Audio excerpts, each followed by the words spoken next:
whatever you like to ask, please go ahead. But that started out bad. It got worse, and eventually we didn't get anybody hurt. So that's probably the biggest positive tonight. Hey, it's a new day at Wrigley, and the Cubs are looking for a different result against the Brewers. It's all coming up next on ABC 7. Right now from ABC 7 Chicago, this is the World Series champion Chicago Cubs on ABC 7. Safe to say, Brewers fans are walking a little bit taller around Clark and Addison this weekend as their team has taken 2 giant steps closer to the first place Cubs. And today, the Brewers look to earn their first sweep at Wrigley in 15 years. Cubs and Brewers wrapping the series here on ABC 7. And as much as the Cubs would like to forget the last 2 games, the standings won't let them. We take a look at the NL Central standings brought to you by the Bob LaCourcio Auto Group. Just 3 games separating the Cubs, Brewers, and Cardinals at this point. A win for Milwaukee would cut that obviously to 2, but a win by the Cubs would make it 4. And with St. Louis coming to town next weekend, Cubs would certainly like that view a bit better as we head deeper into September. Hi, everybody, and welcome to Cubs Baseball here on ABC 7. I am your hostess, Deon Miller. Tear it up, throw it away. That's what the Cubs plan to do with the ugly in Saturday's 15-2 loss. That 8-run third brought early exits for more than just starting pitcher Mike Montgomery. A couple of starters got some extra rest in the blowout. They are all back in the lineup today, along with the availability of Wilson Contreras, activated off that disabled list, all to back the professor as the Cubs try to avoid a sweep. We bring in the guys from the booth, Len and JD. Montgomery said after his outing yesterday, it's pretty clear Milwaukee is not intimidated. The Brewers have come in here believing they are the team to beat. Perhaps Kyle Hendricks is the only Cubs pitcher this weekend who actually can. Thanks, Deon. Yeah, the tone is usually set by that starting pitcher, and we'll get right into our blue moon perfect pitch. Kyle Hendricks with that dazzling changeup. Yeah, a couple of things about Kyle Hendricks make him so good. Fastball command for one, and then a plus changeup. He gets a lot of swings and misses. As much as anybody in the league, he'll throw it to both right and left-handed hitters. He can cut it, he can fade it. They'll know it's coming. They'll still take weak swings at it. It is certainly an elite pitch. Blue Moon brewed with Valencia orange peel for a taste that shines brighter. And our starting pitching matchup, as always, brought to you by Goodwill for whatever style you want today. Amazing and similar styles. Yeah, these guys are practiced at the art of deception. Davies, like Hendricks, real good changeup. He also has a good curveball, and they've both been on a very nice roll. You see the numbers for Davies' last 5 starts, $1.11. Kyle, his last 5, 2-0 with a low ERA as well. All right, let's get your Mercedes-Benz keys to the game. Yeah, well, obviously score early, right? The bats have been quiet here lately. Got thumped yesterday. You like to build a little momentum early in the ball game. Changes in the air, the changeup, a featured pitch for both these guys. And establish the ground game has a couple different meanings. 1, Hendricks gets a lot of outs on the ground. And 2, a little nod towards our friends of the football world. Get that running game going a little bit. Stephen Vogt, the catcher, has had a miserable time trying to throw out base stealers. All right, Deon, baseball's a funny game. The Cubs had won 9 in a row here at Wrigley Field, but they've dropped their last 3. They'll try to get back to their winning ways today. Back to you. Yeah, and it starts with that offense, hoping to get that going, but tough to do against Milwaukee pitchers. You know the Brewers have really had this series circled on their calendar, set it up so that the Cubs certainly faced their best on the hill, and none better than today's starter in Davies. Leads the National League with 16 wins. Not good news when you take a look at just how much the Cubs have struggled against the Brewers. We'll prove it in the numbers when we come back.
Chicago Cubs baseball on ABC 7 is being brought to you by Xfinity. Xfinity delivers the fastest internet and the most Wi-Fi coverage throughout your home. By Ford, America's best-selling brand, inviting you to go further in our fuel-efficient vehicles. Check out our entire lineup at your local Ford store or buyfordnow.com. By Lakeside Bank, personal customized banking. Lakeside Bank, it's about time. And by your Chicagoland and Northwest Indiana Honda dealers, as reliable as the cars themselves. Just 20 games left in the regular season. Cubs solely focused on this one today as they wrap this series against Milwaukee. You know, since the All-Star break, no team in baseball has scored more runs than the Cubs, which is a bit surprising considering just how hot and cold the offense has looked at times, especially against the Brewers at home. Take a look at this reality. Over the last 3 games here at Wrigley against Milwaukee, Cubs have been outscored 28-4. Cubs starters, their ERA 10.32 in those 3 games. Wow, that is the true definition of hot and cold players, brought to you by Plumbers 911. And that stretch started with a loss in July to today's Milwaukee starter, Zach Davies, who scattered 5 hits, gave up 2 runs over 6 innings. But Anthony Rizzo, Tommy La Stella, Chris Bryant, all batting over 400 against Davies, and they are all 3 in the lineup today. Hopefully that will get the offense rolling. Cubs also activated one of their most exciting players off the disabled list. Wilson Contreras is available. Joe Madden has more on that when we come back.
Baseball on ABC 7 is being brought to you by Southwest.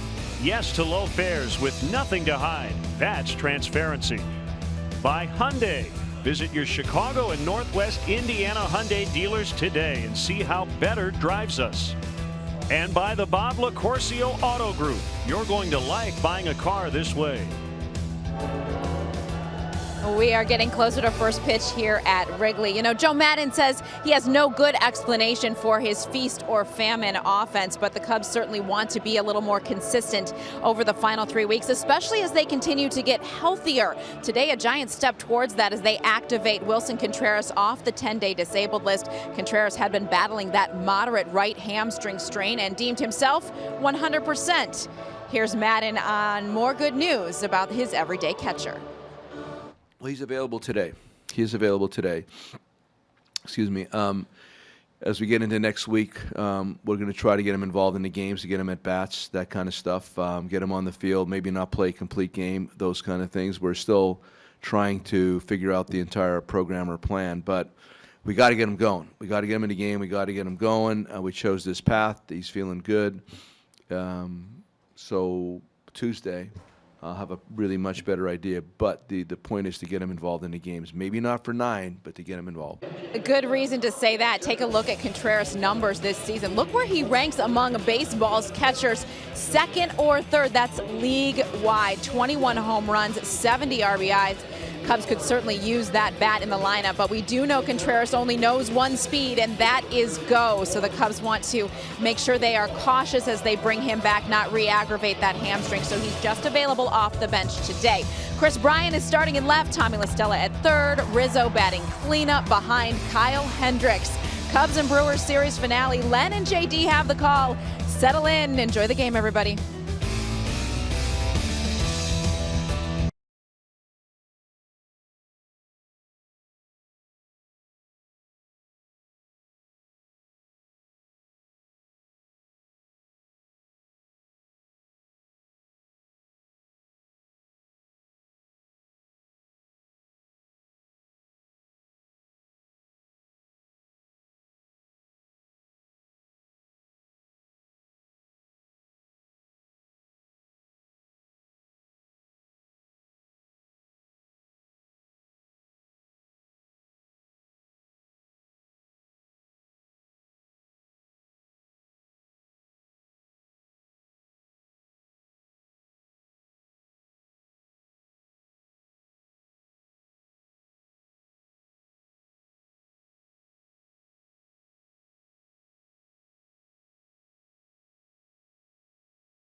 Cubs baseball on ABC 7 is being brought to you by Mercedes-Benz, the best or nothing.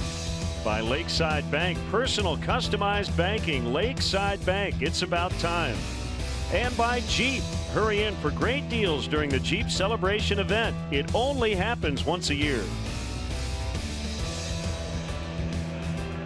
And today's HD broadcast is brought to you by Xfinity. Xfinity delivers the fastest internet and the most Wi-Fi coverage throughout your home. Let's check out the business of baseball, brought to you by Comcast Business. Built for business. Yeah, home runs way up, as JD said. Just about every pitcher, their home run rate a record high. Lots of strikeouts too. And we're on pace for just 60 complete games. Yeah, that number make your heart hurt as a former starter? Well, yes and no. I mean, it's the evolution of the game. I mean, it's understandable the way the game is played now with all these high-powered arms coming out of the bullpen. There's some nostalgia for the complete game. I think fans enjoy it, so they're very rare, and that's why we really honor them when we see one. But, I don't think it's going to go back the other way anytime soon. Well, this feels like a big one for the Cubs. They're the leaders. Brewers are chasing them, but as Dion mentioned, if they don't get this one today, their lead will dwindle to 2 in the division. I came into the weekend with a fairly comfortable 5-game lead. If the Brewers manage to win this game, sweep this series, leave town just 2 down, anything but comfortable. Cubs have 4 games remaining with the Brewers at their place later on this month. Yeah, so this, we talk so much about the marathon of the baseball season and how every game is important, but none more than another. This one has a little different feel here today. Got a big day of sports here in Chicago with the Cubs, the White Sox, and the Bears all playing this afternoon. And the last time it happened was 2005. Good news, the Cubs won that day. You were here, actually. I remember it well. Yeah. The White Sox beat the Twins. Unfortunately, the Bears lost to the Bengals. So we'll see how it plays out this afternoon. Another gorgeous day, and the wind is blowing in as it has pretty much all weekend. Blue skies above. Very similar conditions to what we had on Friday and then on Saturday. And we had a struggling Brewers offense come to town. They scored just twice on the first inning homer Friday from Ryan Braun, and then yesterday put up 15. A 15-2 win. That was the Cubs' biggest loss in terms of margin of defeat so far this season. So they take the field defensively behind right-hander Kyle Hendricks, last year's Major League earned run average leader. And it's a Sunday, so a lot of young Cub fans getting a signed ball from their heroes. And let's check out the Brewers lineup. It is brought to you by Fix Auto. Thames in the leadoff spot. He played Friday, did not play yesterday. Same for Neil Walker, who celebrates his 32nd birthday. Ryan Braun with the game-winning homer Friday, the 300th of his career. Shaw at third. Perez had the big day on Saturday, knocking in 5. Vogt back at the plate, hitting 6th. Broxton, Arcia, Davies will round it out. Cubs defensively brought to you by Plumbers 911. Emergency plumbing service is one click away at plumbers911.com. A little different look. Chris Bryant will slide out and play left field for just the second time this year. Jay's in center. Hayward, where you normally find him in right. Tommy La Stella gets a start today. Joe wanted to get his bat in the lineup, so he's your third sacker.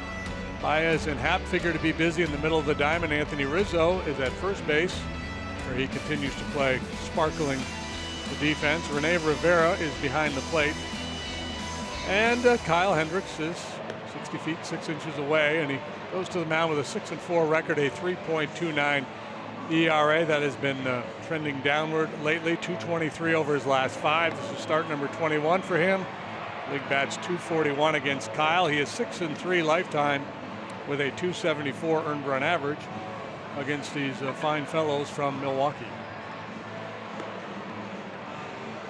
Chris Conroy, appointed to the Major League staff in mid-2013, will call balls and strikes. Blackney, Meals, and Culpa will work the bases. Does life get any better than this? Look at that smile. Dun, dun, dun, dun, dun. Needs their own music. It's Eric Thames to lead it off. Cubs 77 and 65. Milwaukee at 74 and 68.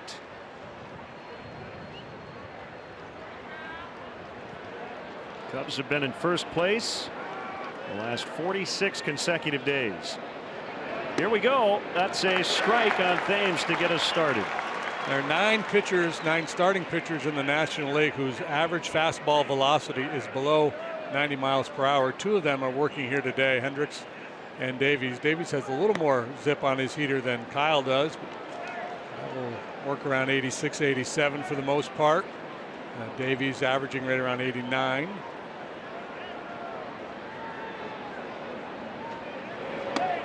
That's a strike. Time for weather at first pitch, which is brought to you by Four Seasons Heating, Air Conditioning, and Plumbing for all the right reasons. Call 866 Four Seasons. 68 degrees, east wind blowing in. Trouble for LaStella. The throw will be way late. That's an infield hit. So Thames didn't mean to, but he put it in the perfect spot against the defensive shift. Yeah, tough break for Hendricks. Made a good pitch, fooled Thames. He was able to make contact, and because of it, he gets an infield knock. Sometimes as a pitcher, you do everything right, but you don't get the result you were hoping for.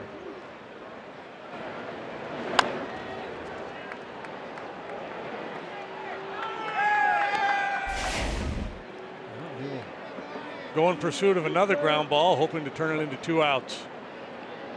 Now the birthday boy, Neil Walker, 32 years old today, and looks at a strike. He's playing second. He's a switch hitter.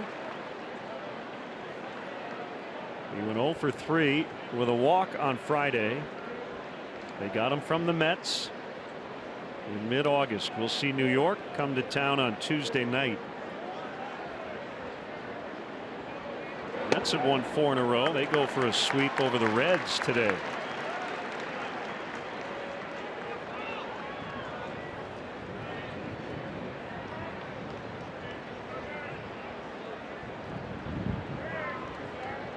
Double play depth in the middle. LaStella off the line again at third. Rizzo holds on Thames, not a threat to run. No real advantage for left-handed hitters against Hendricks. As a matter of fact, in terms of batting average, righties better than lefties. Left-handed batters hitting just .226 against Hendricks. The changeup and the ability to locate that sinking fastball down and away, a big part of his arsenal. And every now and then he'll shoot one up in the zone.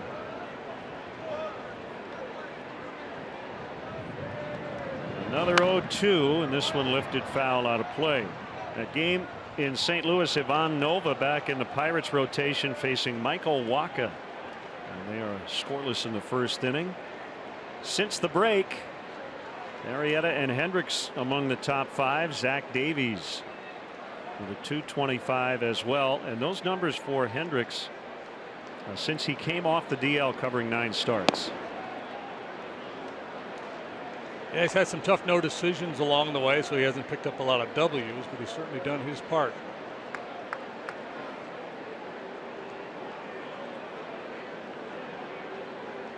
Cubs are off tomorrow for the first time in 3 weeks. This is the final day of a 20-day stretch without a respite. Swing and a miss. He got him for the first out.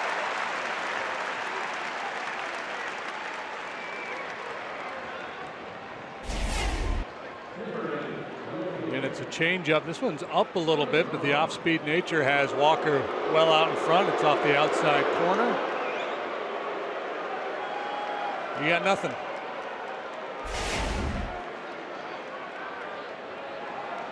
Ryan Braun greeted as he normally is here at Wrigley Field.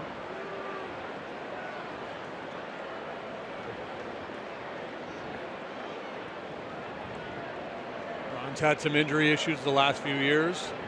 Council will try to find days to give him a little rest, but in this series, out there every day. He's got the final few innings off in the blowout yesterday. Brewers have won 3 in a row in this ballpark, outscoring the Cubs 28-4 in those games. Off the outside corner, and as Dion referenced on the pregame show, Brewers have not swept a 3-game series here at Wrigley since 2002.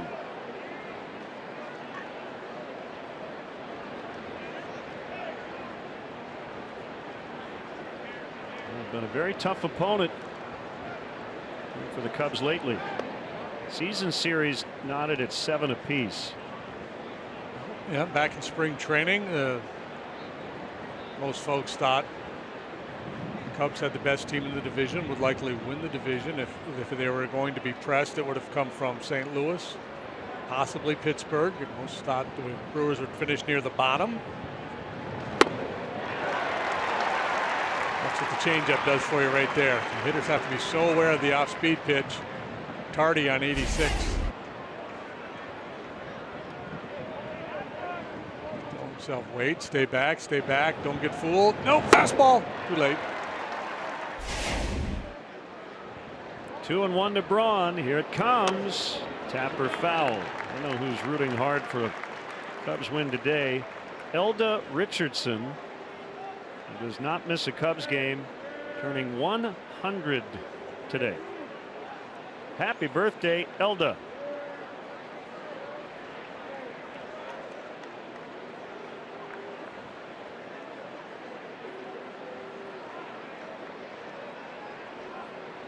Hendricks set at the belt. Here's the pitch. Count holds 2-2 with Shaw on deck.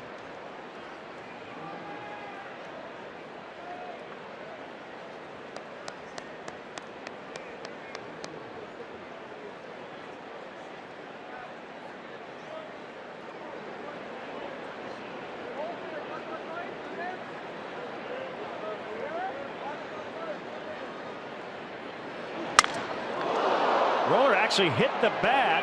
Barehanded pick by Baez. That's a nice play by Javier Baez. Thames just ahead of the tag by half. You see broken bat grounders all the time. You rarely see the ball hit the bat a good 80 feet from home plate. Yeah, the barrel of the bat chasing the ball out there to the shortstop position. Baez has to make an adjustment. Plays it with the bare hand and gets his man.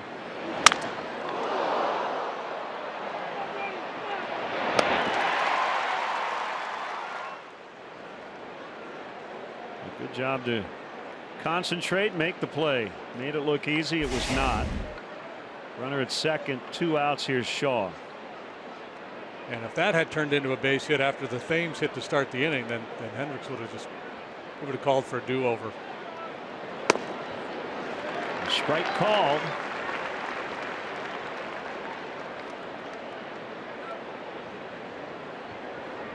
Shaw had the go-ahead RBI. A 2 RBI double yesterday.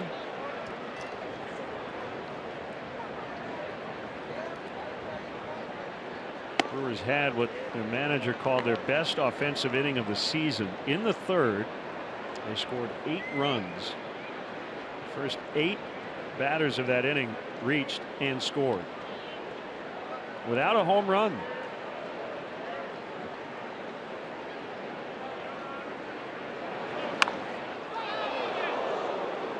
Yeah, walks were a big part of the story yesterday, and it's a good solid approach by the Brewer hitters. They're not the most patient bunch. They strike out a lot, but they had a string of really good at-bats and just continued to push throughout the afternoon.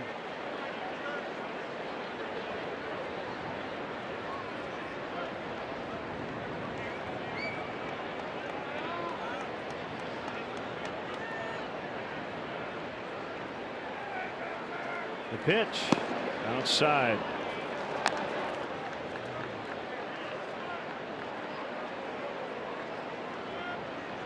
Outfield configuration to start the game. Bryant in left.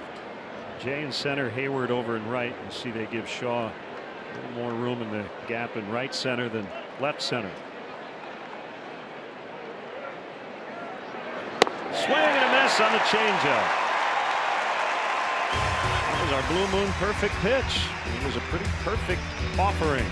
Cubs coming up.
As we check out the Cubs Southwest Airlines starting lineup, they have gone 11 for 64. That's a 172 collective batting average in the first 2 games of the series. Jay, LaStella, and Bryant 1, 2, and 3. The middle today is Rizzo, Happ, and Baez. Jason Hayward in a nice stretch here at home. He'll hit 7th. Rene Rivera doing the catching, batting 8th. Kyle Hendricks pitches and hits 9th. Get to the defense here in a moment. Zach Davies says, I'm ready. Sinker for a strike. A slight fellow, 24 years of age, 6 foot, about 160 pounds. Not messing around, is he?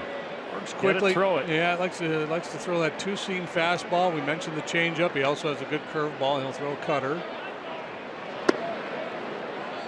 That right there is a big pitch for him. That 2-seamer that he'll start towards the left-handed hitter and try to run it back to the corner. Tied for the league lead with 16 wins, a .377 earned run average.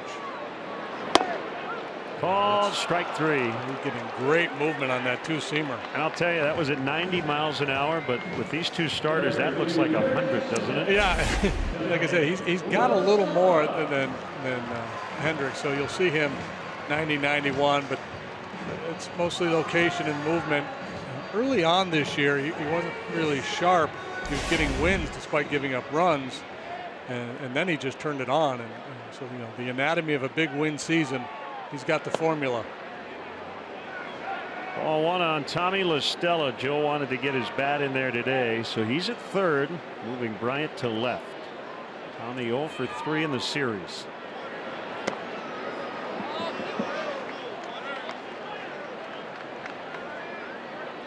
Davies has a 1.76 earned run average over his last 10 starts.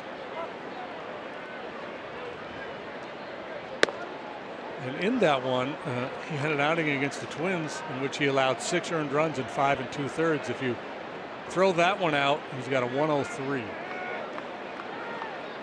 Yeah, so earlier he was winning, but he had a high ERA. He's whittled that down into center. It'll drop in front of Broxton. 1-out single for LaStella. Well, they wanted LaStella in there today, and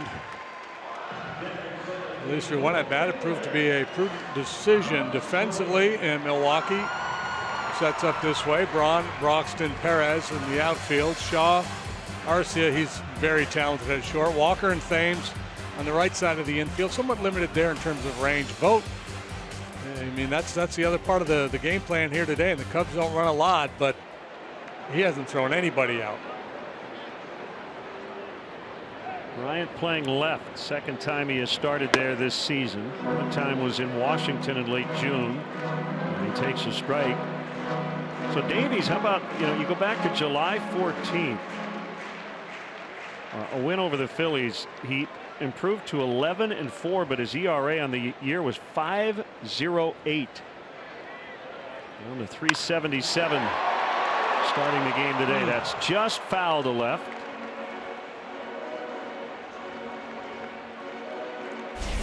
Had the look of a run scoring double when he first hit it, but it's got a lot of hook on it. And it takes it into foul territory. KB's got good numbers against Davies, 9 out of 22 with a home run. Let me do some quick math. That's a .409 batting average.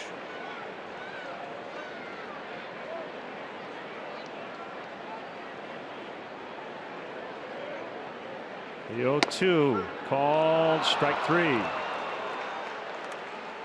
So both outs. And then strikeouts looking, and it'll bring up Anthony Rizzo.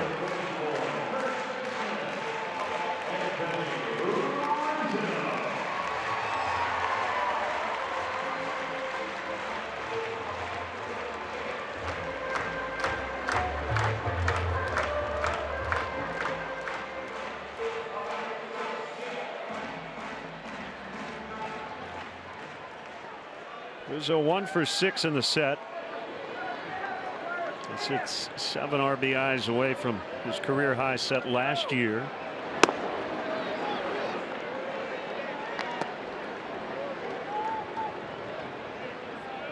Statcast all over the defensive alignment.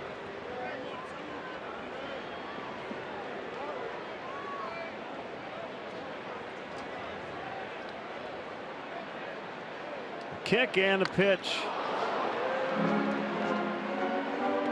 0-2.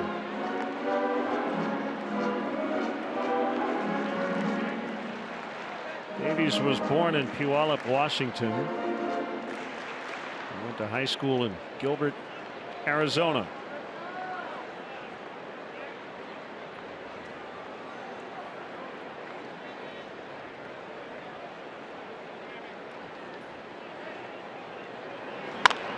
On the ground, played by Thames. He'll get to the bag, no problem. 1 inning complete. 0-0 from Wrigley Field.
Your team pride this Tuesday, September 12th. The Cubs welcome students, alumni, and fans of the Big Ten. Fans who buy tickets through the Community Nights page will receive a special edition Cubs baseball cap in your favorite Big Ten school's colors. To purchase tickets, visit Cubs.com/communitynights.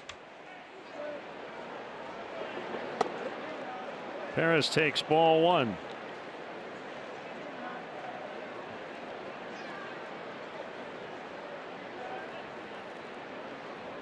Had it lead off yesterday with the lefty Montgomery out there. Well, a nice guy to have on your club. Can play just about anywhere defensively. He's got 14 home runs. Steal a bag for you. Yep. 1 and 2 on him. Got 12 steals this season.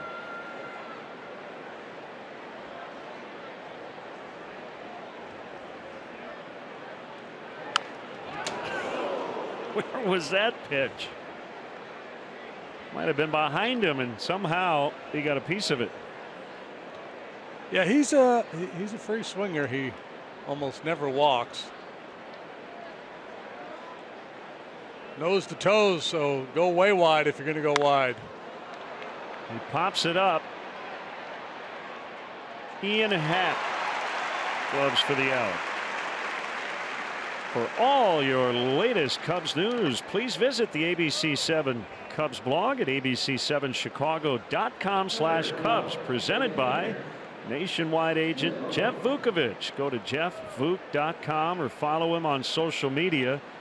Nationwide is on your side.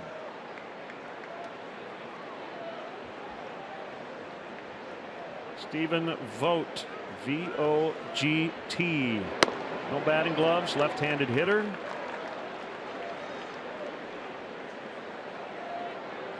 Two-time All-Star. Last 2 years, as a matter of fact, but struggled with Oakland earlier this year. They put him on waivers. Brewers claimed him. Curve missed away. 1-1. Vogt made his big league debut playing for Joe Madden with the Rays in 2012. Speaking of Joe, I know you had a long chat with him in his office. Dave Martinez talking with the family back home. They both live in the Tampa area, and as we know, they're going to have a rough 24 to 48 hours, and then maybe beyond that. La Stella with a great catch near the Cubs dugout, kept his footing and made the play. Nicely done. Yeah, full on sprint. The ball wasn't that high. He did not have a lot of time, and he was ready to flip over that railing if need be. Unfortunately, did not have to do that. 2 quick outs here for Hendricks. Love the reaction. Roxton with two gone here in the second inning.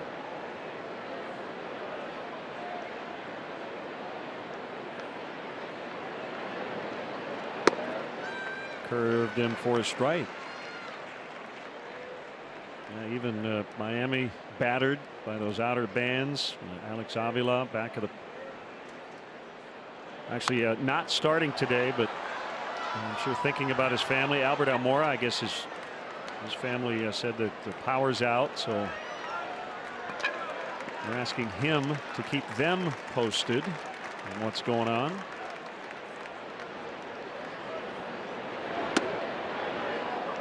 Ooh. 1-2. Ooh. Don't anticipate now. Roxton holds his hands low like a lot of guys these days. First pitch curveball got a big chunk of the play, but most of the fastballs are going to be on the edges below the knees. Changeup got him. 3 strikeouts for Hendricks. Nothing early.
Leaders, Major League wins leaders. You see, it's a good year to be a Zach Davies, Zach Greinke, along with Clayton Kershaw and Chris Sale have all recorded 16 Ws. Sponsored by your Chicagoland and Northwest Indiana Honda dealers, as reliable as the cars themselves.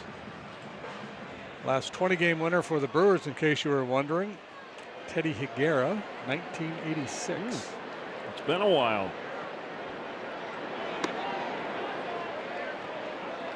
Ball 1 to Ian Happ. Playing second base, batting 5th. Cubs have been outscored 17-2 in the series. Trying to get something going with the bats. 3-0.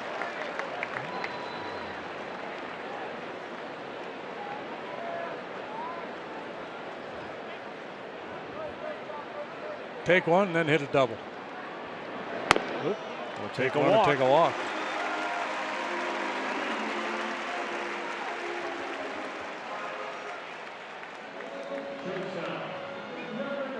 Hooters hot play of the game brought to you by your Chicagoland Hooters, the original wing joint. It was a bizarre play, but nice job to concentrate by Baez. Made the barehanded pick and got Ryan Braun.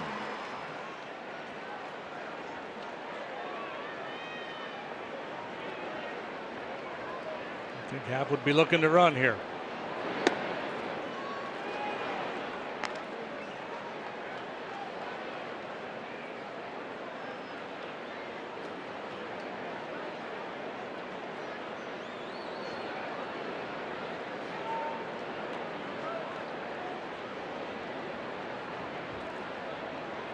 Earlier I said the vote hasn't thrown anybody out, and I wasn't being facetious. Literally, with the Brewers, he has not thrown anybody out.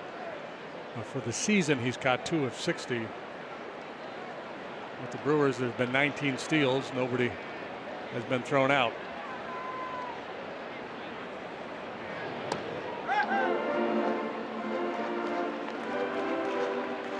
Davis is going to do all he can to give his guy a shot.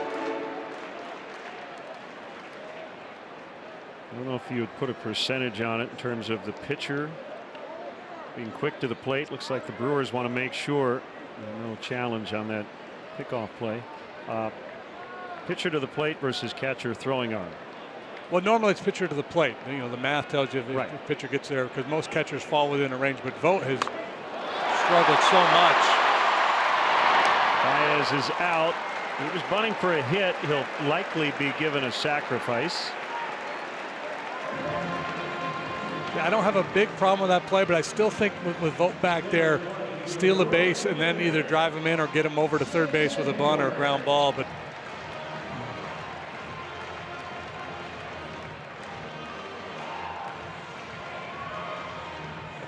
again, the Cubs don't run a lot, and Davies I think is pretty quick to home plate. But I still think, given Vogt's numbers and he tried to make a throw here on Friday, is not good at all. I think you got to test him early. Hayward batting with Happ at second and 1 out. Baez was credited with a sacrifice, so no official AB. Cubs run expectancy is brought to you by Toyota. So far this season, the Cubs have scored a run in an inning in which, or after which, they had a man at second and 1 out 43% of the time. Early in the year, they really struggled with runners in scoring position. Second half, they've been much better. Second half, they've been just a better club all the way around.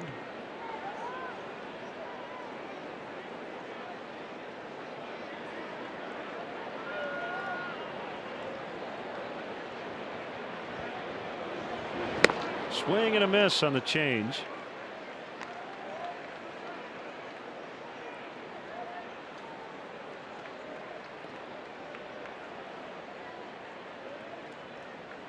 Well, you're right. Zach Davies, Kyle Hendricks for that matter. Very youthful looking. Yeah, if you were, there was an old timey game show, What's My Line, and you try to guess a person's profession. If Davies and Kyle were on there, people would probably say, oh, math teacher. Looks like the guy behind the desk at the post office. Swing and a miss, strike 3. No, these are 2 of the better pitchers in the National League. Come on. And Davies in particular, he's so slight. I mean, Kyle, compared to some other major league pitchers, is not a real big guy, but compared to the population, Hendricks is like 6'2", 6'3", 190 pounds. He's a big man, but compared to Lackey and Lester and Arrieta, not so much. But Davies, that's why he was a 26th round pick. You don't look at him as an amateur, as a high schooler, going, this guy's going to pitch in the big league someday. And here he is facing Rene Rivera. And Davies will step off.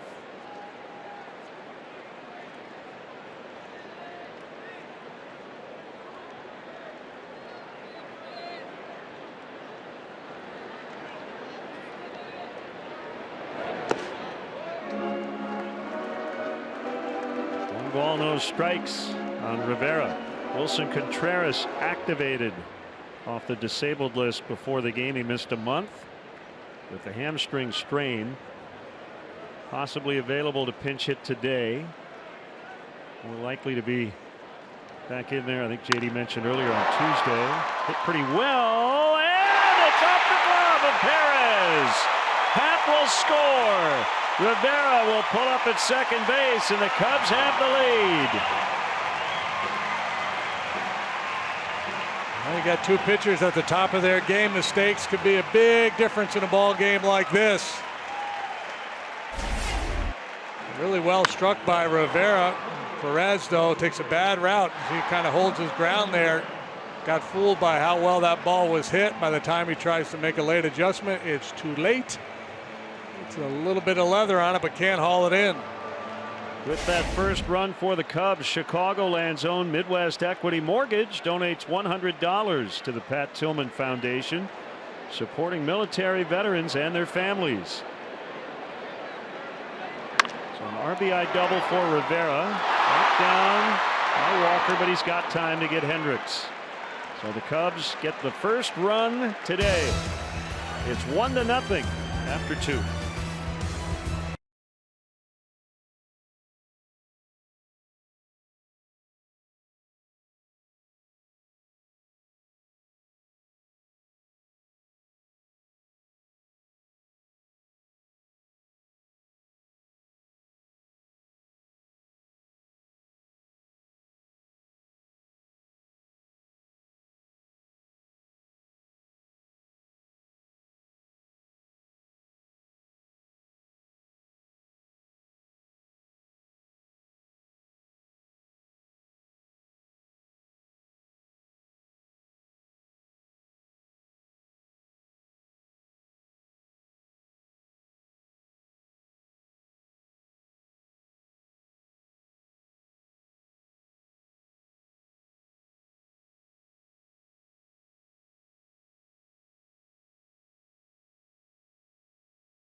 Cubs take on the Mets. First pitch 7:05 and up to the first 10,000 early arriving fans. We'll receive a hot and cool pack presented by Plumbers 911. Tickets are still available for the game. Visit Cubs.com. Hey, Cubs fans, start your day the Chicago way with ABC 7 Eyewitness News in the morning. Weekdays with Terrell Brown, Tanya Babich, Ross Barron, and Tracy Butler.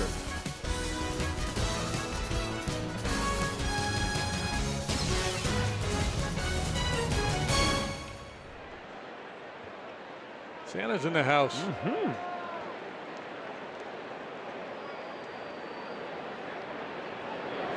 Arcia takes a strike. Cubs lead 1-0 on a double by Rene Rivera. It's a misplay out and right by Hernan Perez, but Rivera hit that ball hard. Swing and a miss on a changeup. 0-2.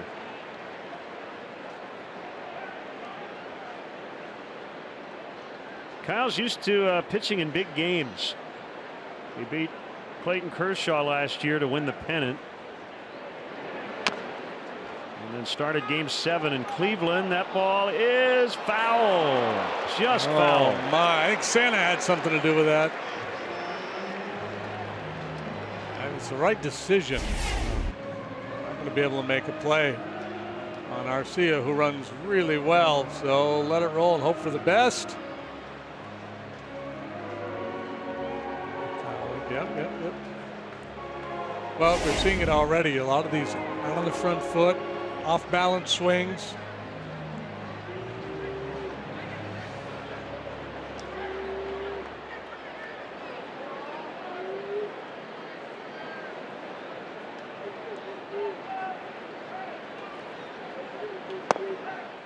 Change up low and inside. Kyle's career earned run average going into today 2.99.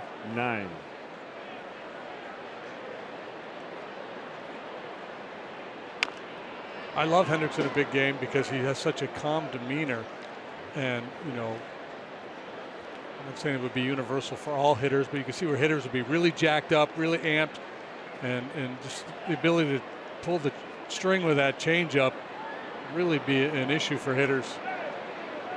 Just looking to hit fastballs. Bounce past the mound, and Happ couldn't handle it on the backhand, and will be charged with an error.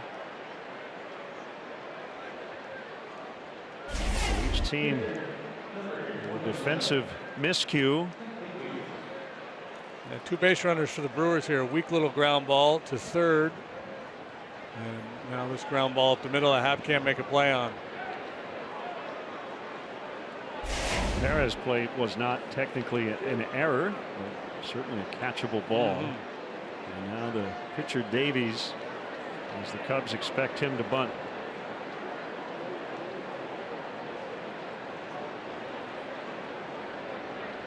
Which has one of the better pickoff moves in the game. And Arcia can run. Brewers should be well aware of that. They've seen a good bit of him now since he came to the big leagues. This is his 4th start against them this year. Davies leads the league with 12 sack bunts.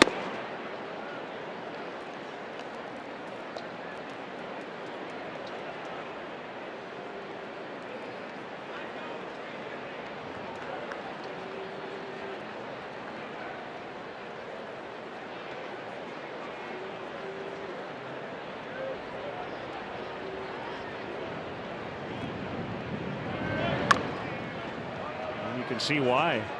It's number 13. A real good job to get that ball down. Time now for our Jeep out of town scoreboard. Mets Reds 2-2 in the 6th. So keep an eye on that Cardinal Pirate game all afternoon. Birds lead 1-0. Bottom of the 3rd. That's Waka versus Nova today. Hurry in for great deals during the Jeep celebration event. It only happens once a year. Mets come in Tuesday. Robert Gesellman, Matt Harvey, and Seth Lugo are scheduled to pitch for the Mets. Quintana, Lester, Montgomery for the Cubs. We'll have the Thursday game here on ABC 7. Matt Harvey's been hurt much of the year. He's just recently rejoined the rotation. Selman, they like his upside. Same for Lugo, both young guys. Yeah, Lackey on Thursday. I saw Montgomery. I think that was a misprint.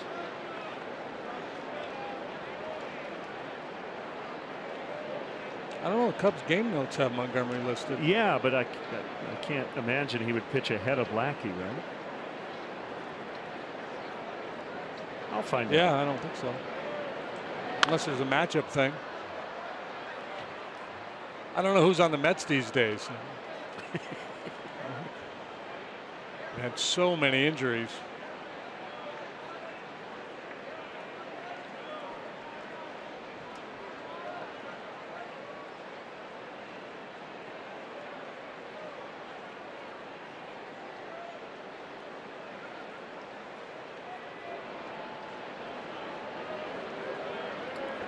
It is Montgomery.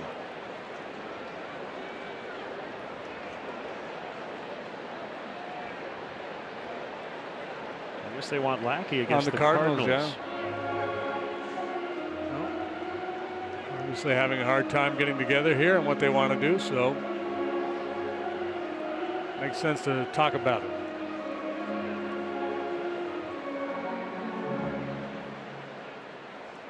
Thames got off to that great start. Was the buzz of baseball in April, and he's fallen off. Still having a good year in the power department. He's hit 28 home runs. Called strike 3. Good conversation. Got him on the fastball. That look that you just saw from Thames staring out at Hendricks, he gets that a lot. He just twists guys up in knots and staring at him, trying to get into his head. Thinking soft, gets elevated fastballs. Come on, man, you're killing me.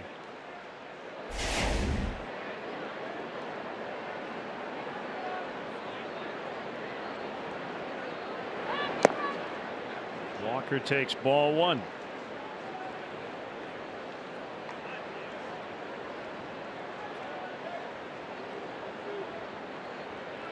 He struck out in the first.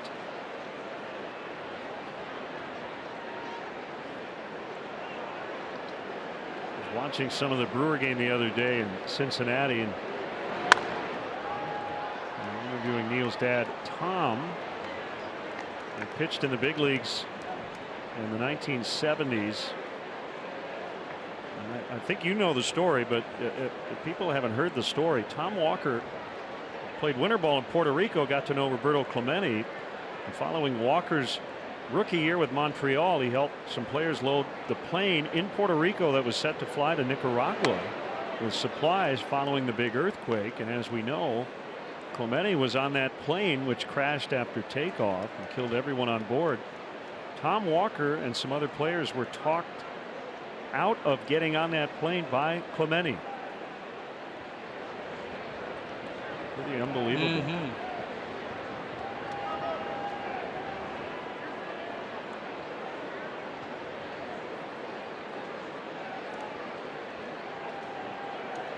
Neil grew up in Pittsburgh, so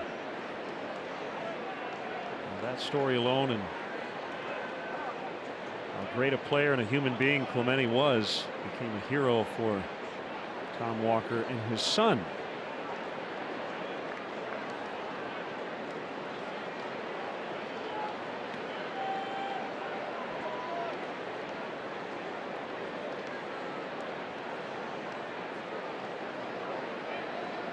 Two and 1 on him.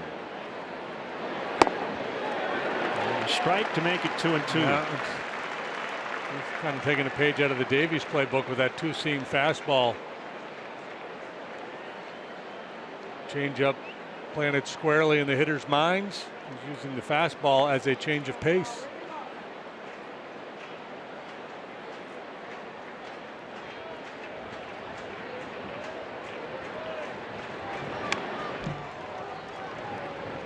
Go in that time, missed his spot. Doesn't do that very often, but he got away with it.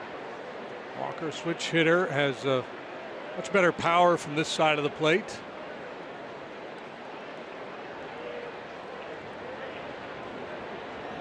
Good solid player. He was an outstanding high school football player in Pittsburgh, and played pretty good high school football in that part of the world. Runner takes off for third. Grounder, Haps got it in the grass. Short throw, inning over. So the error to start the inning does not hurt Hendricks. 1-0 Cubs.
of luxury premier options that Wrigley Field has to offer for your next client, corporate, or family function.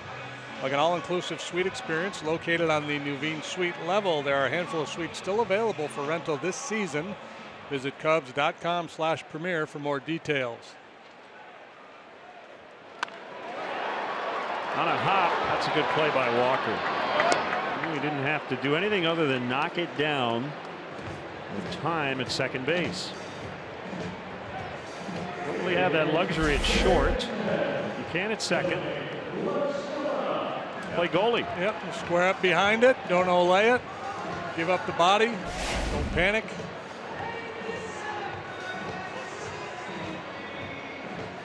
Good contact, but not rewarded is John Jay. Tommy LaStella with a base hit in the first.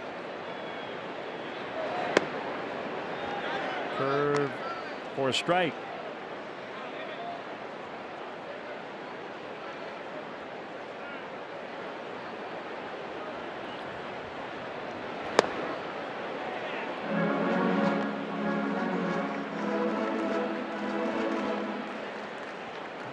Lined up their top three in the rotation for this weekend, and it has paid off. Nelson and Anderson both good in their outings, although Nelson ended up getting hurt and is done for the year.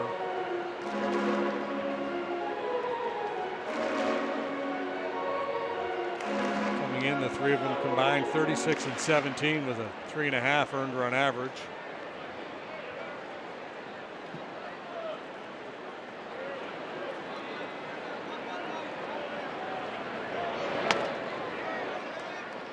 Was a cutter.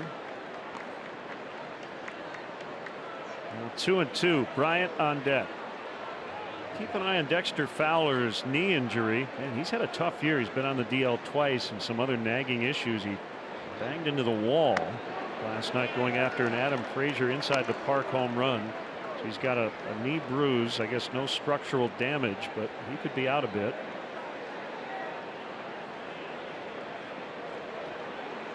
Not be out too long because there's only a bit left.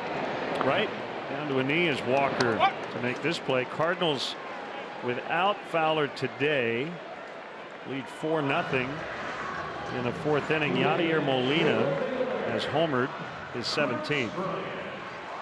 Yeah, Yadi's having a big year, especially in the power department.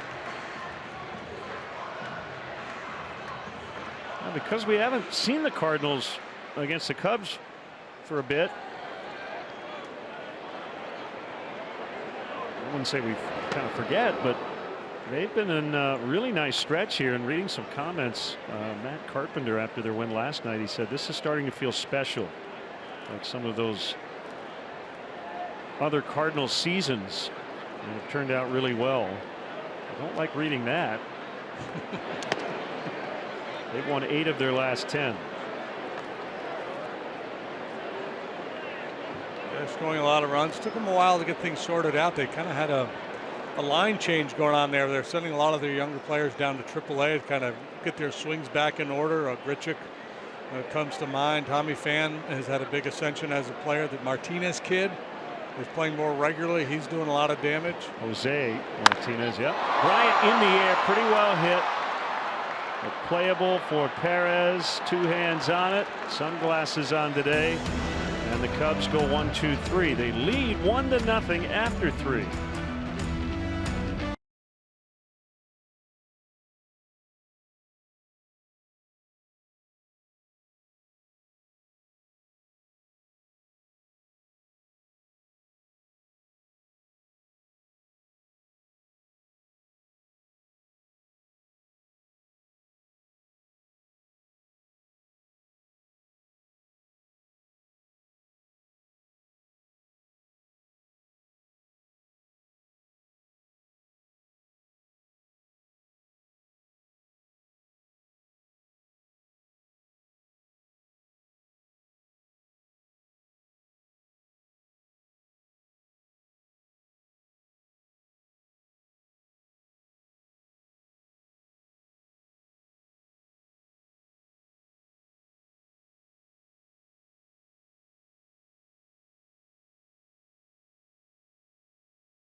Today's fourth inning is brought to you by Four Winds Casinos, your entertainment escape.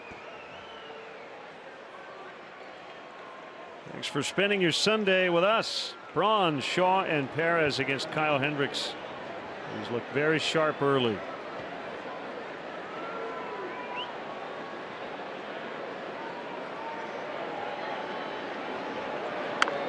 Bunted by Braun. La Stella can't make the play, and again, it might not have mattered had he picked it up cleanly anyway.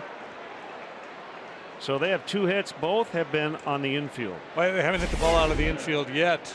Outfielders could take a chaise lounge out there to the outfield. This thing has all kinds of crazy spin on it. Jordan Spieth will be proud. Watch this thing hit and bite and just take a sharp turn toward the bag. Gyro ball.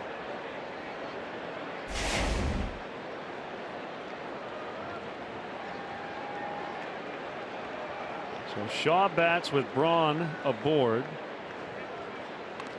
and he tried to bunt. Well, Kyle Hendricks should take that as a compliment. You've got Ryan Braun with 300 career homers. Travis Shaw has 28 this year, and they're both bunting. Yeah. Saw Braun do it. Hey, that's a good idea.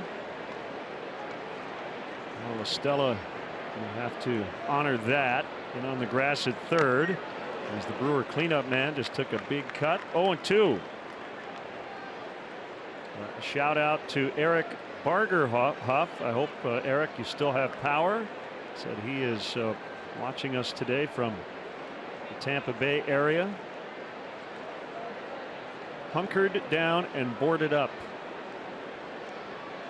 Be safe. First bunt hit of the season for Ryan Braun.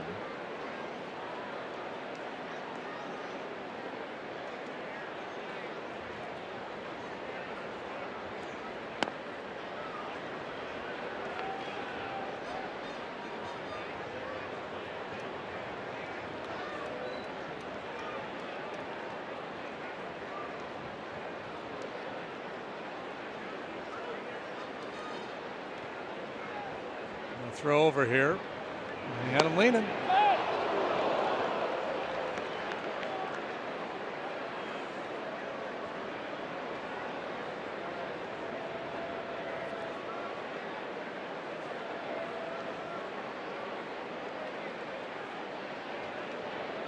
Kyle has picked off 9 last year in this, most in baseball.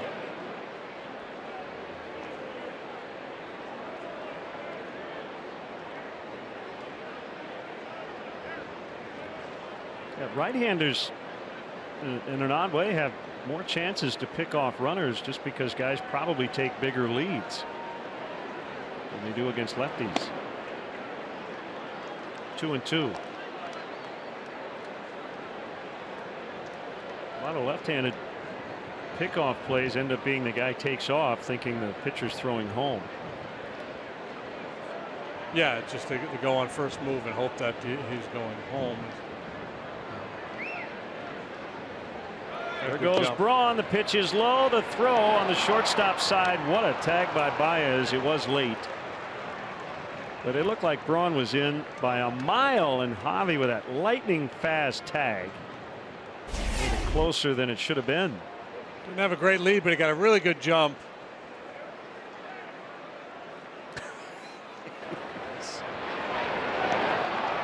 How does he do it? So he didn't even make the play, and I'm still in awe.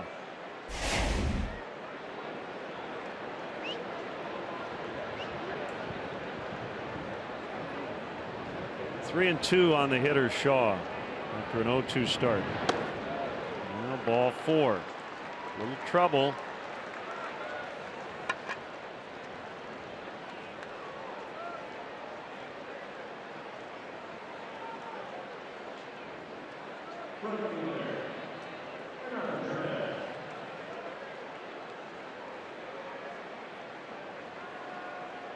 Perez will try to make up for the misplay in right. It resulted in the Cubs run in the second.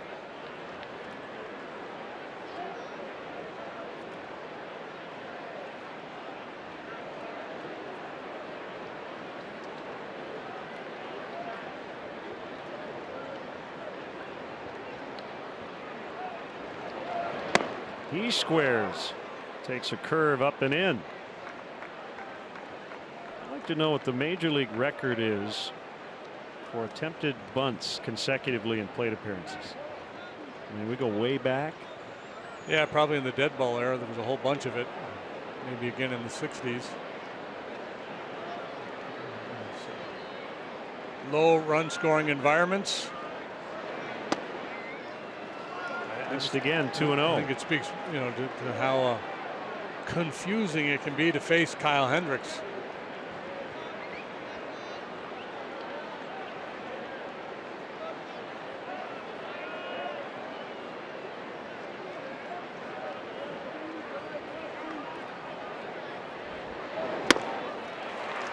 He just swung at ball 3. Yep, and that's again a smart pitch by Hendricks. You got to know your opposition, and Perez likes to swing the bat, and most hitters with an RBI out there get even more aggressive than normally. So he throws in that little strike to ball cut changeup. You see it starts on the plate and continues to fade off the outside corner.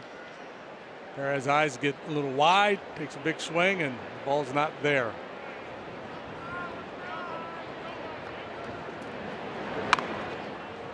Pushes a bunt to Rizzo, and he'll get the out at first. Second sack bunt for the Brewers today.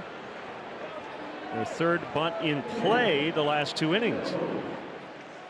Yeah, and the other part of it is Hendricks is obviously he's had him off stride here this afternoon, and the other part of it is the potential for the ground ball double play. So Craig Counsell probably encouraging his guys, hey, if you feel like you're getting good swings, you're not seeing it, well, opportunity presents itself where you can move a couple base runners along, take the double play out of play. It's a pretty smart decision. It's a matter of you keep passing the baton down the line. Somebody's got to try to drive the runs in. Infield back except for La Stella, with runners at second and third. And the reason you do that, because you've got 2 in scoring position, you give up a little bloop hit over a drawn in infield, and now you're trailing.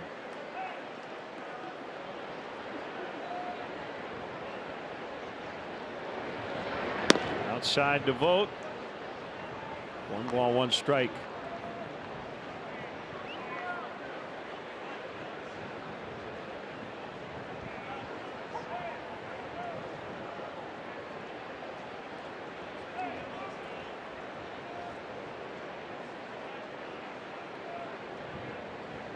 Big game today. Cubs trying to get their lead back to 4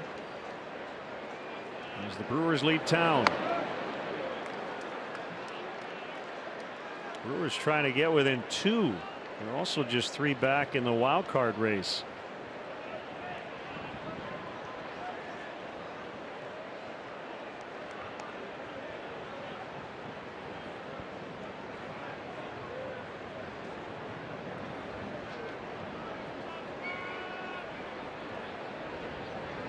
Vogt asks for time and gets it from Chris Conroy.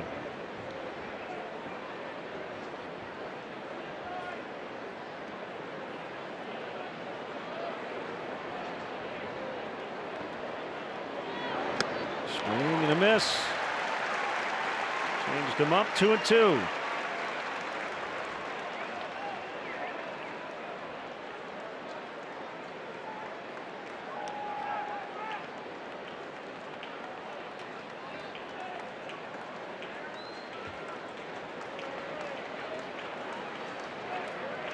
Broxton on deck.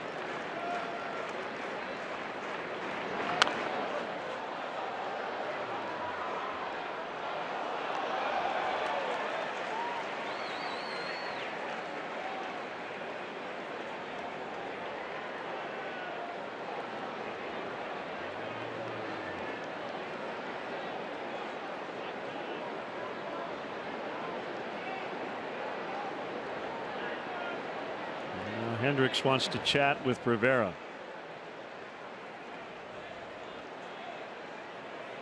And there's been a couple of times in the sequence where they haven't been together, and Kyle's kind of had to wait him out for Rene to come around to what he wants to throw. So I think he doesn't want to have to deal with that. He's just going to say, hey, let's go here.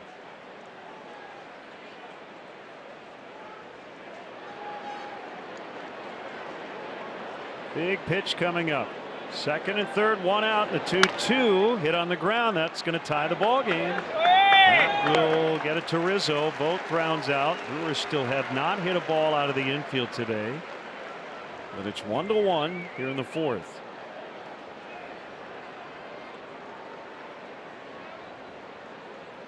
Yeah, you talk about dead ball era. This is just like waiting for the Andy Bellison to announce. Now batting Willie Keeler. So Braun scoring. Shaw now at third. And the batter is Broxton. He struck out in the second. He strikes out a lot. That ball hit hard but foul.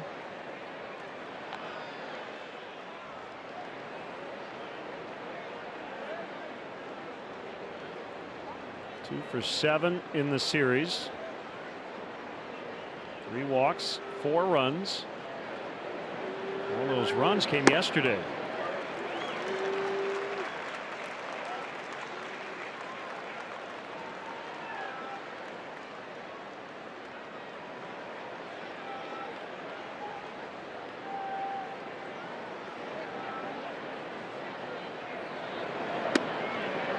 Ooh, everybody flinched. Maybe Conroy was assuming Hendricks wouldn't throw a pitch near the strike zone here against a guy who strikes out so much. Yeah, he had no 2-pitch earlier in the game, but right on the edge wasn't called. I mean, it's a borderline pitch.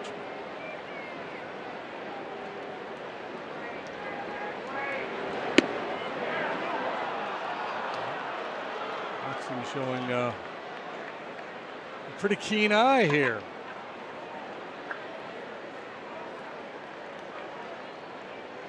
He does take his walks. He swings and misses a whole bunch, but he'll also accept a walk. Foul tip, strike 3. Brewers tie it up, however. Bottom 4, 1-1.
Welcome back. When you think mortgage in Chicago, make sure to think Midwest Equity Mortgage, whether it's purchase or refi. Midwest Equity, Chicago-based team, has you covered. Midwest Equity is a Cranes Fast 50 and Better Business Bureau A+ rated company. So apply today at MidwestEquity.com. Midwest Equity Mortgage. We bring it home. 1-1 tie. 1 strike to Anthony Rizzo. Grounded out in the first. Davies to the plate, misses downstairs for a ball. Davies has the 4th best road ERA in Major League Baseball. He's 8-2 with a 2.10 away from home. Ground ball. Who's going to get it? Arcia, the shortstop, as Walker let him take it. They play Arcia out in that deep position since he's got better wheels.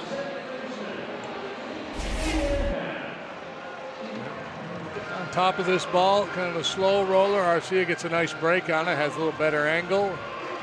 Walker wisely yields the right away. I'm talking about the performance for Davies on the road. His last 8 road starts. Check this one out, folks. An 0.51 ERA.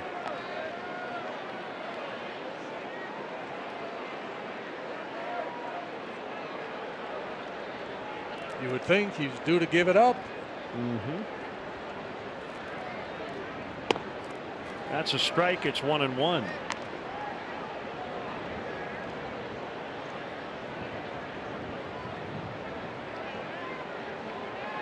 Happ with a leadoff walk and a run in the second. That's on the inside corner. Fastball. Yeah, backdoor curveballs, although the last one, the previous one, looked to be off the plate a little bit, but just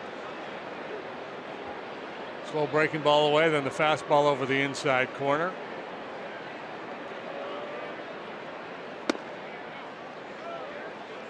See our Comcast Xfinity strike zone. He, like Hendricks, very little in the middle of that grid.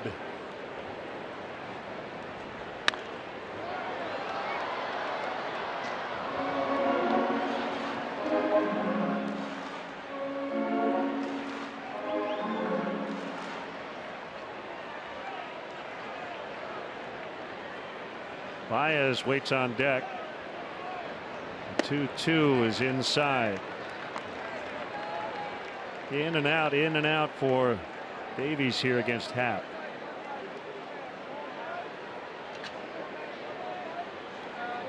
So they're going to try that comebacker, and it caught way too much of the plate, and Happ made him pay for it. Second time he's reached. Not a lot of movement on it, but it was not where Vogt wanted it. Yeah, ran back to the middle.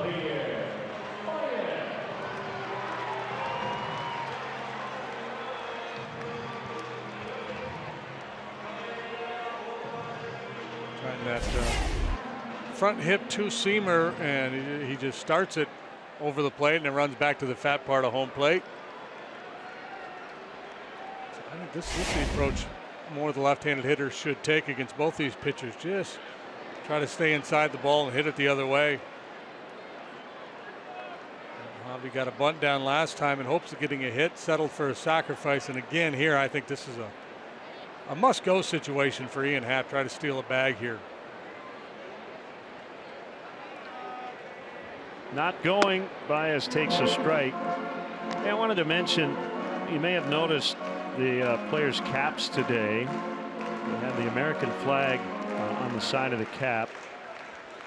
MLB tomorrow, September 11th, a league-wide commemoration of the September 11th tragedy in 2001.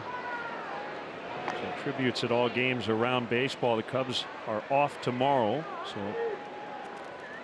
wearing those patriotic caps here today.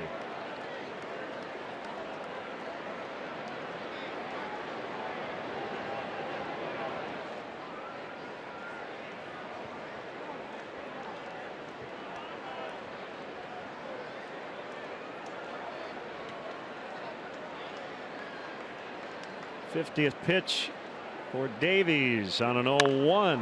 Is hit in the air out into shallow center, and it'll be caught by Walker.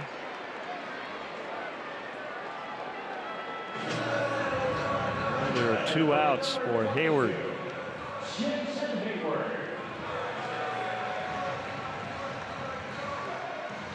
Brandon Hyde continues to confer with Ian Happ after every pitch.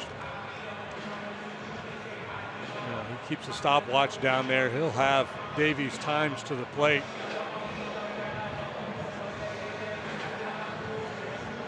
A lot of times in the modern game now, it's not a straight steal sign. It's a, hey, if you get a pitch, if you feel comfortable, try to steal the base. there does come a time, I think, where a manager will impose his will and say, let's go ahead and get it.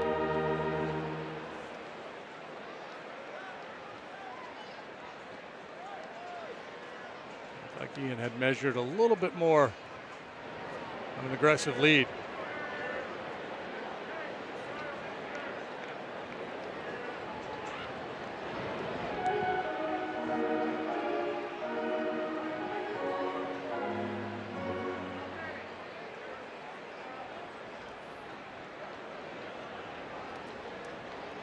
Cubs got their run in the second. Brewers answered in the fourth. Pitch out. Ian's going to go. Now time call. It's interesting. Stephen Vogt was looking towards the Brewer dugout, and I believe it's Pat Murphy, the bench coach. He's giving him hand signals, a series of numbers. It must be what they do, and whether to throw over, slide step, all the ways they defend the running game, pitch out. Something you rarely see anymore. Straight pitch out. Most teams just go to an elevated fastball away. They don't want to tip their hand.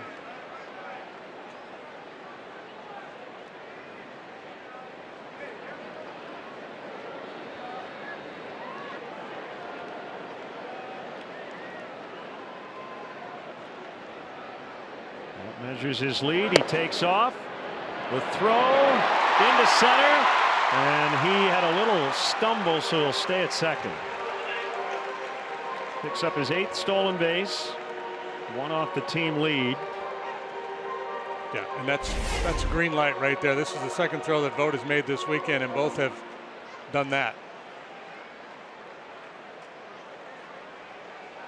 So I think this is a situation, regardless, hey, Davies is quick to the plate, or whoever comes in to pitch, as long as Vogt's back there, anybody with any speed at all should be looking to take a bag.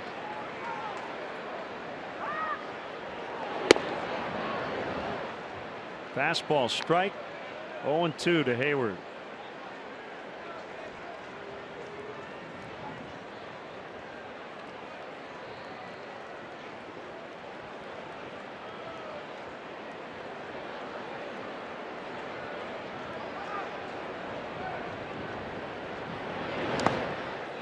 Down by Vogt.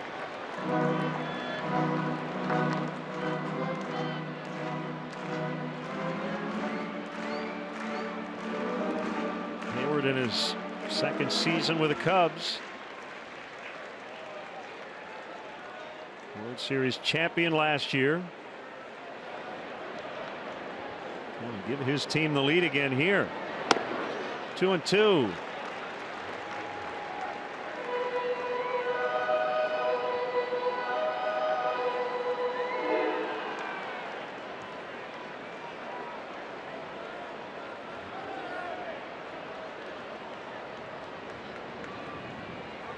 Davies has the sign. Here's the pitch. Ground ball. Arcia will glove. Off balance throw. Gets him. And we'll head to the 5th inning in a 1-1 tie.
September 15th, Cubs and the Cardinals at 1:20. Up to the first 10,000 early arriving fans get a Cubs premium tote presented by StubHub. For more information, visit Cubs.com.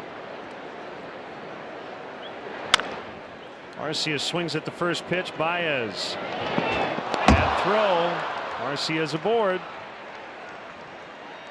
And Rizzo will tag him just to make sure he didn't make a move towards second. It is an error on Baez. Arcia is a charmed individual today. He's reaching on errors both times. First hap on the backhanded play up the middle. Now the errant throw from Baez.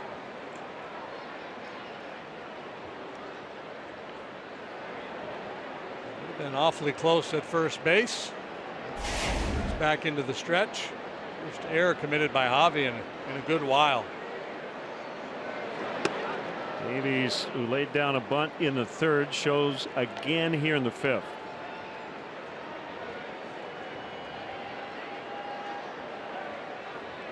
Holds the bat pretty well. The infielder's on the move. I wouldn't be surprised to see him pull it back and try to do a little slug bunt. Rizzo ready to charge. La Stella already in, and the throw over. Arcia back in safely.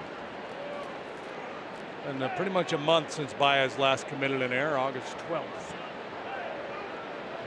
That time at shortstop, he's been very busy.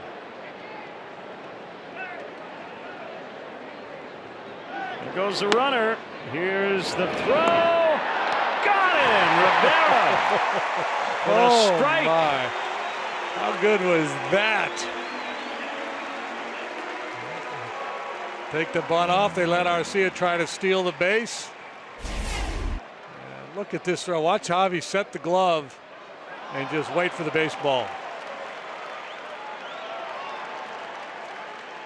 Let the ball travel and just lay it down, and in comes Arcia. The Brewers are contemplating a challenge here. Looks like he's out. No challenge coming. What a throw.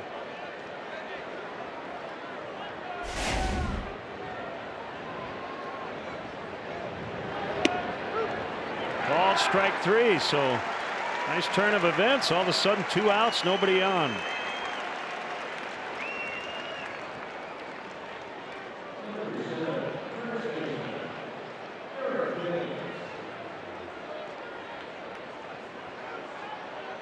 Meanwhile, the outfielders are out there checking their smartphones to see how their fantasy football teams are doing, and texting their friends and relatives.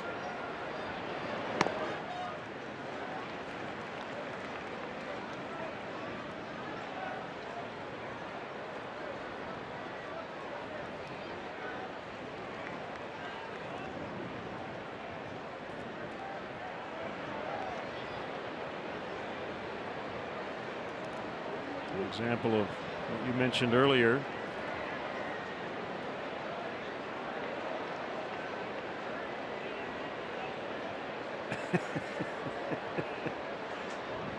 Rivera said, "I'll get it." Yeah, just throw it. I'll catch it.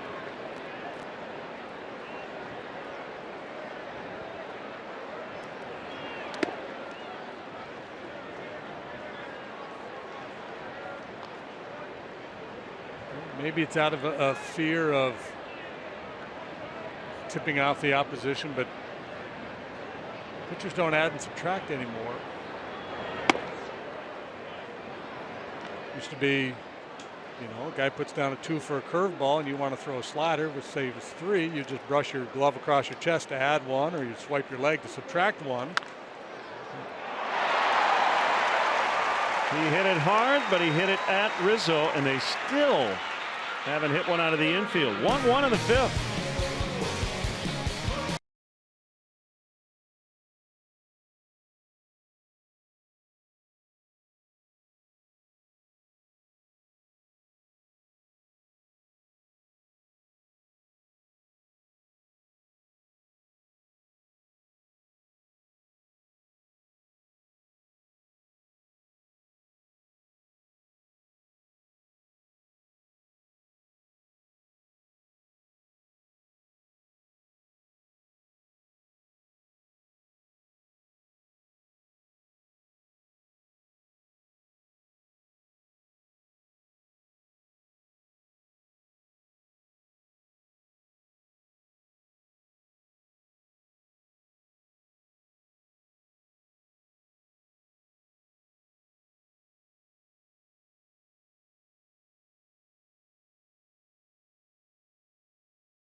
Big save of the game. Brought to you by Feldco, America's #1 window and door company. Right now, get 2 windows for the price of 1 with no interest for 1 year.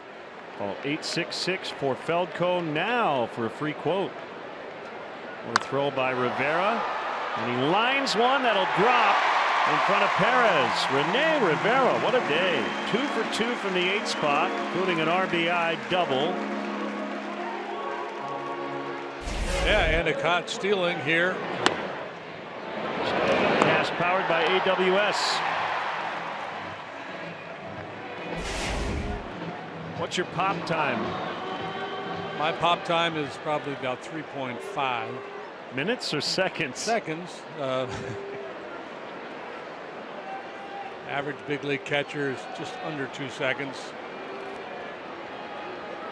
Hendricks in a bunting spot. That's pop time is from when the catcher catches the ball to when the ball ends up at second base. Catch and release and throw. This term you used to hear a lot in like high school, college ball. I didn't hear it around professional baseball all that much.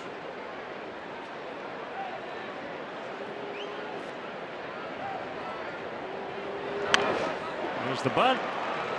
Throw goes to second. They get 1 relay. Almost. Nice job by Hendricks to hustle down the line, make sure they could not turn 2. That was a risky play by the pitcher Davies, but he made a good throw to second. And it's always a challenge when you have a slow runner. That's why sometimes you don't want to have that guy in the 8-hole, because if you're going to ask your pitcher to bunt him over, you'd like to have a guy with a little more speed. He probably could have got a little more aggressive with his lead, and also his secondary lead might have made a difference. In that situation, you almost have to get down a perfect bunt.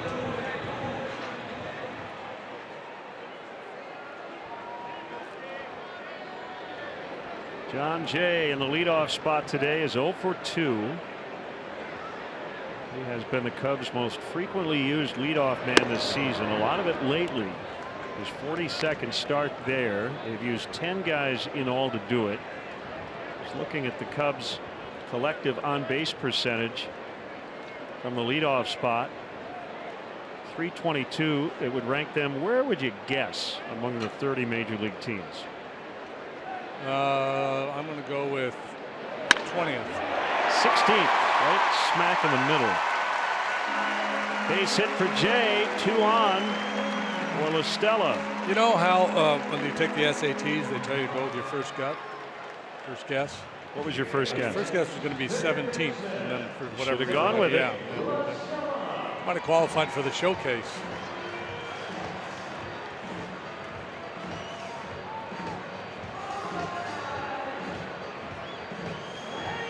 Well, the Brewer outfielders haven't been particularly busy either with what Davies has done here today, but good solid single to the left by Jay, and now an opportunity for La Stella. We got one of the 5 Cub hits. First time up, he singled to center. Takes a strike.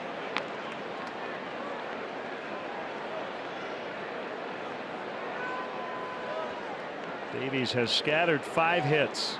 The Cubs without more than 1 in an inning. Actually, until this inning with the Rivera hit to start it. Maybe it's part of their pitching plan. Maybe it's kind of a pitch away, play away mindset with La Stella, but they're really swinging their outfield towards left for him.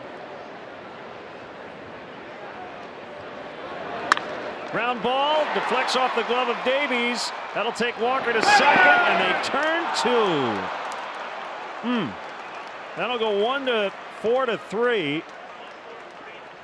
If Davies doesn't get leather on it, it might end up in center field, and the Cubs probably retake the lead. That didn't happen. 1-1.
looks like a hit to me until it hits the glove of Davies. Yeah, I think if anything, it might have been a play where Walker would have been able to knock the ball down out behind second base, but would have been a tough play to get an out on. With the deflection, they end up getting 2.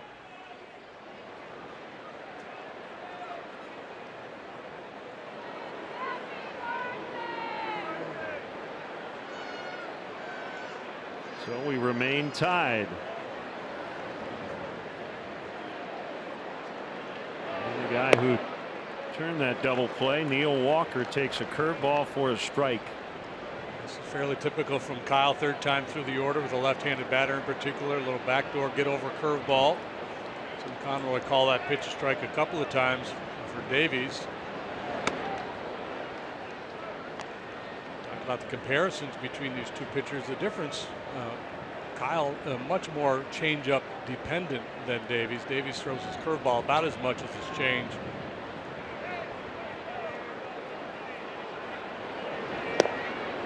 One and two. Nationals won today. Their magic number in the East is 1. If the Marlins lose, the Nationals are officially division champions.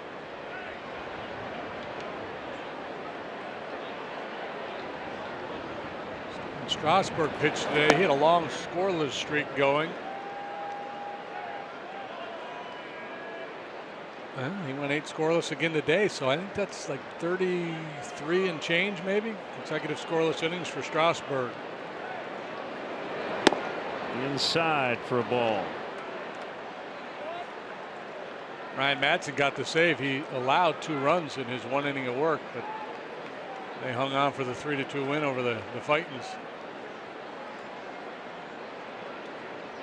3-2, ball 4. So Neil playing his last name literally here as he heads to first. Pedro Strop up in the Cubs pen. Yeah, 1-1 tie, big game. Kyle Hendricks has been as good as we've seen him all year, and he does not have a lead right now, so the margin for error very small.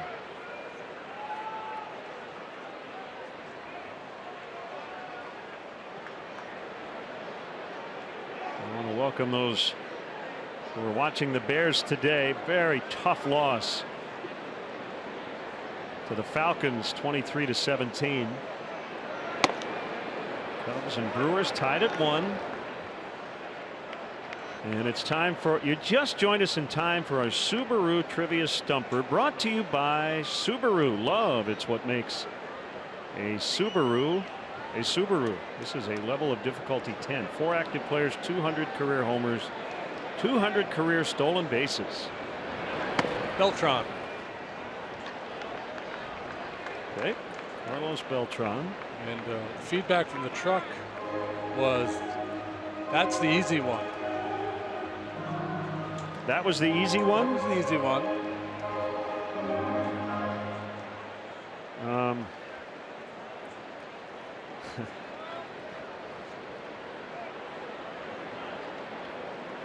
Has Andrew McCutchen hit 200? He's close.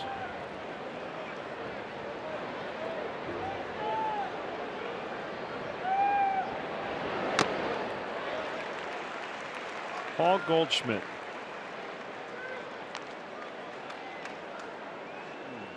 I'm told that is not correct.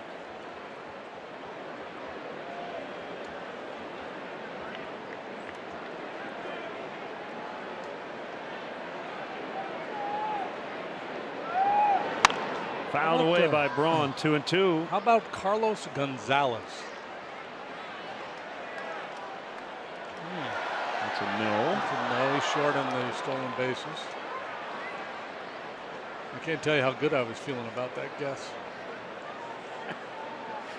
Actually puffed out my chest a little bit before It's the stolen bases that have me stumped.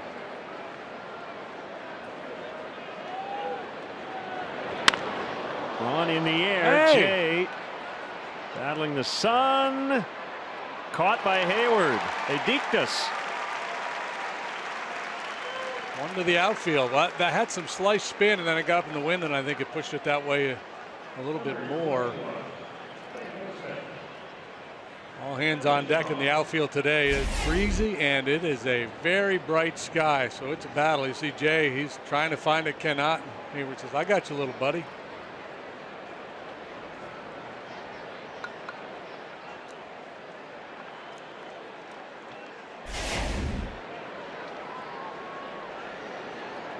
Travis Shaw takes ball one.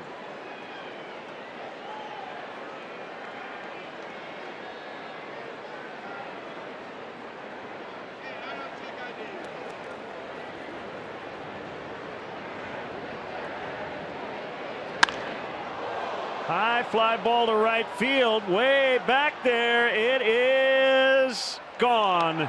That's a 2-run homer for Travis Shaw. And the Brewers have a 3-1 lead in the 6th. Against the wind.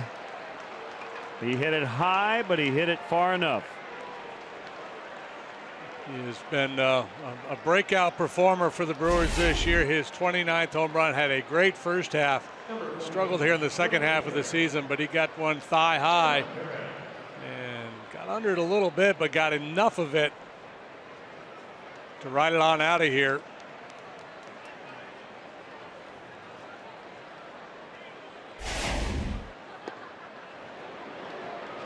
Just second ball hit to the outfield today,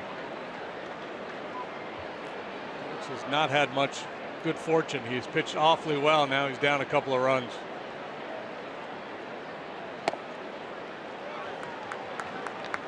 0-2 to Perez. 3-1 Milwaukee.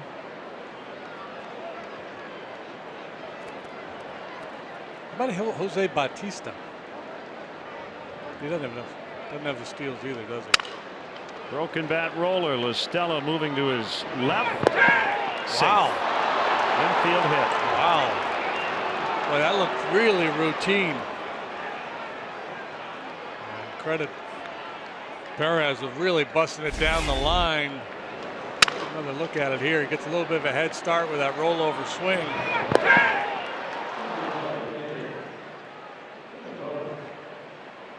The Cubs will not challenge that. A little hesitation there. That little extra step and glove pat to set himself cost him.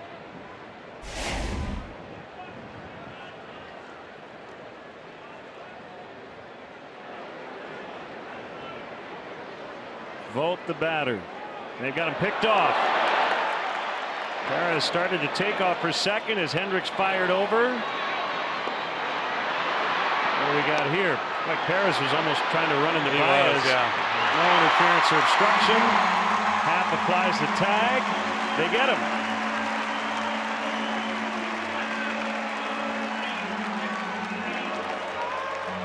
Not the prettiest of rundowns, but they ultimately get their man.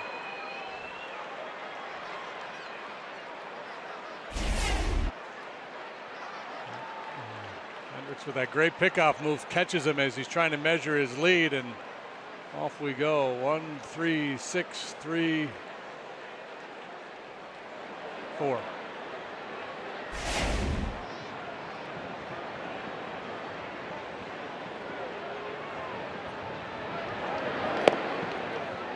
Ball one. It's a really good stumper. I'm going to say that is a 10.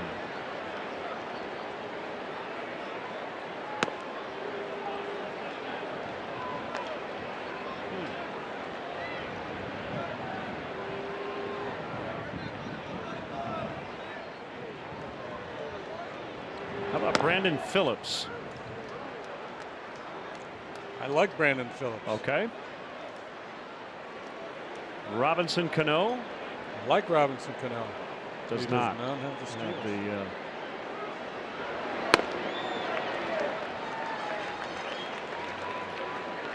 3-1 the count.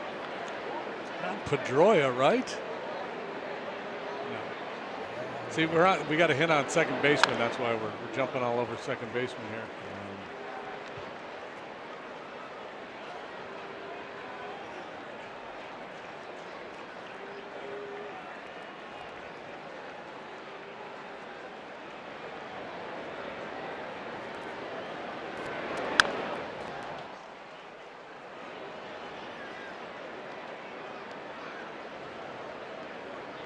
All right, so how many do we have? We have Phillips, Beltran. We have 2 out of 4. Swing and a miss. We'll get the rest of them, we promise. Answer when we come back. 3-1 Milwaukee on the Shaw homer.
This father-son moment is brought to you by Sport Clips Haircuts with over a 90 Chicagoland location. Find yours at sportclips.com. I love going there.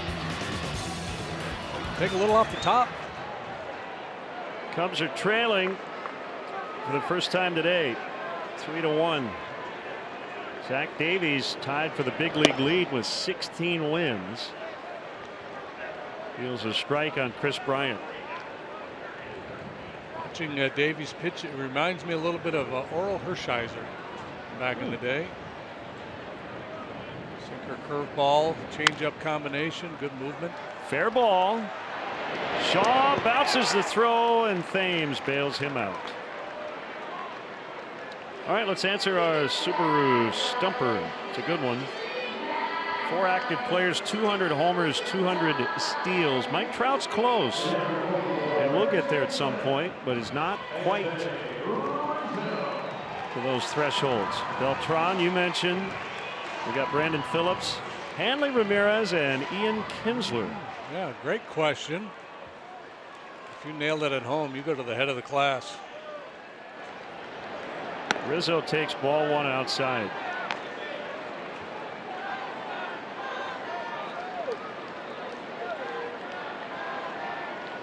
Just 66 pitches for Davies here as he works in the 6th.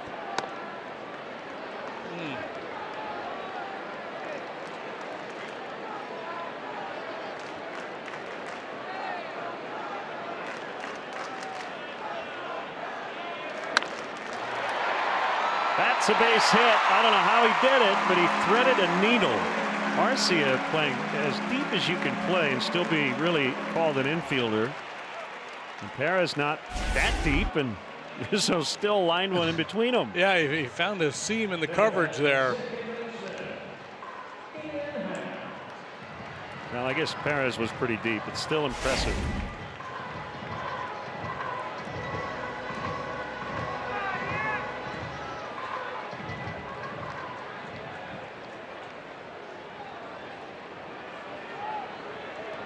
Tying run at the plate. It is Happ. He's had a good day. Walked and singled.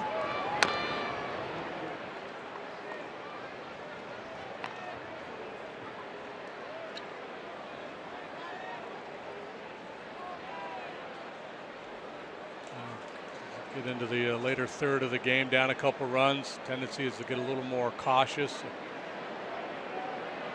in terms of the running game. He looks runnerish.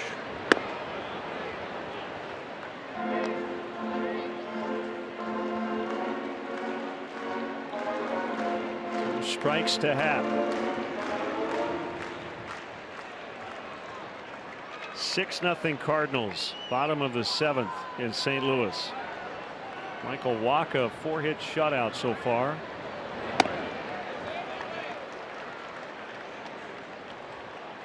Molina, as we mentioned earlier, now Grichuk have homered. It's number 20 for Randall Grichuk.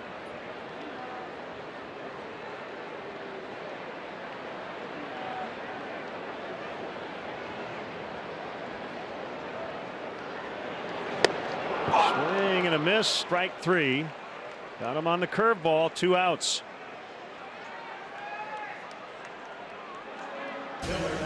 Watch your source for everything Chicago. ABC 7 Eyewitness News, weeknights at 10 with Chicago's team of Alan Krzyzewski, Kathy Brock, Cheryl Burton, Cheryl Scott, and Mark Giangreco.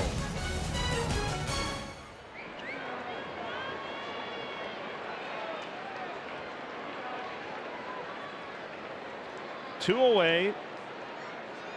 And the pitch to Javier Baez is a fastball. Strike 1.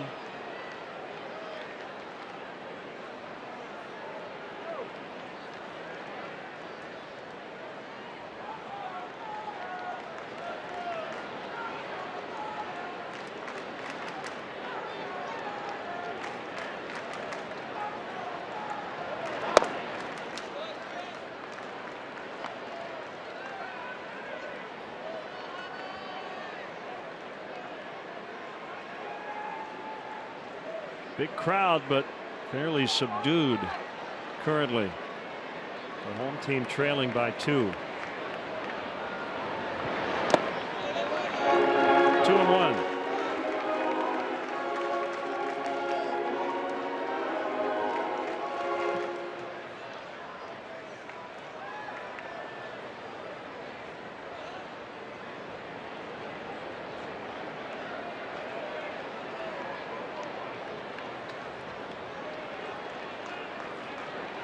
James holds on Rizzo, has a short lead.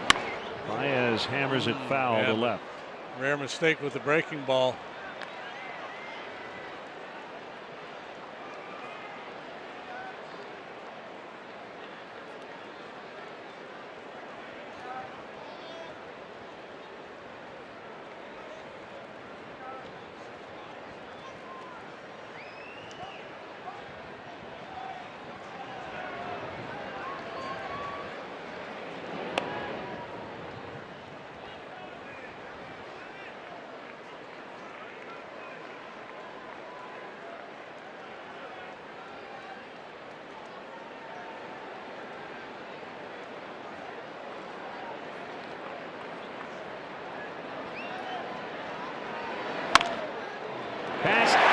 In the right, and Rizzo on his way toward third.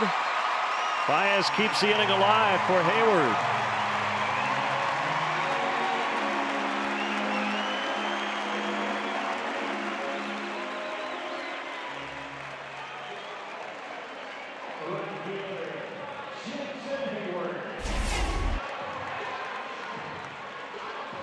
Again, he goes back to that two-seam fastball. Javi keeps the hands inside. Shoots it the other way. Thames, even with the bag, leaves his feet, can't knock it down.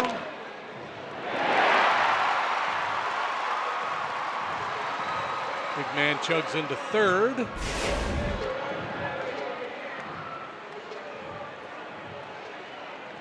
Again, I think Javi's got to run here. I don't think they even throw through. Make some things happen. Josh Hader, hard throwing lefty, is up.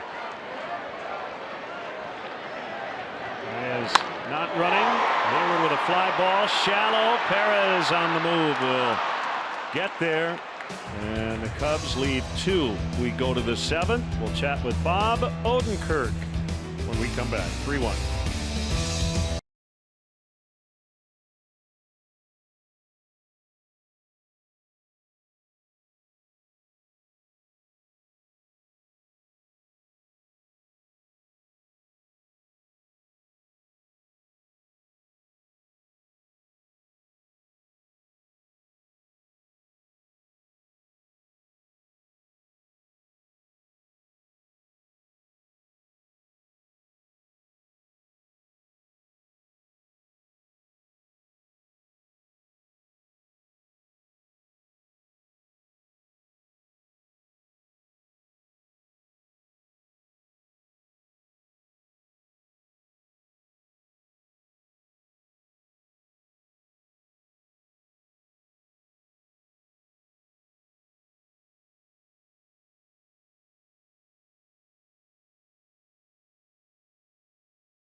For the Dunkin' Donuts Fun Cam, America runs on Dunkin'. Quality babies all over the place today.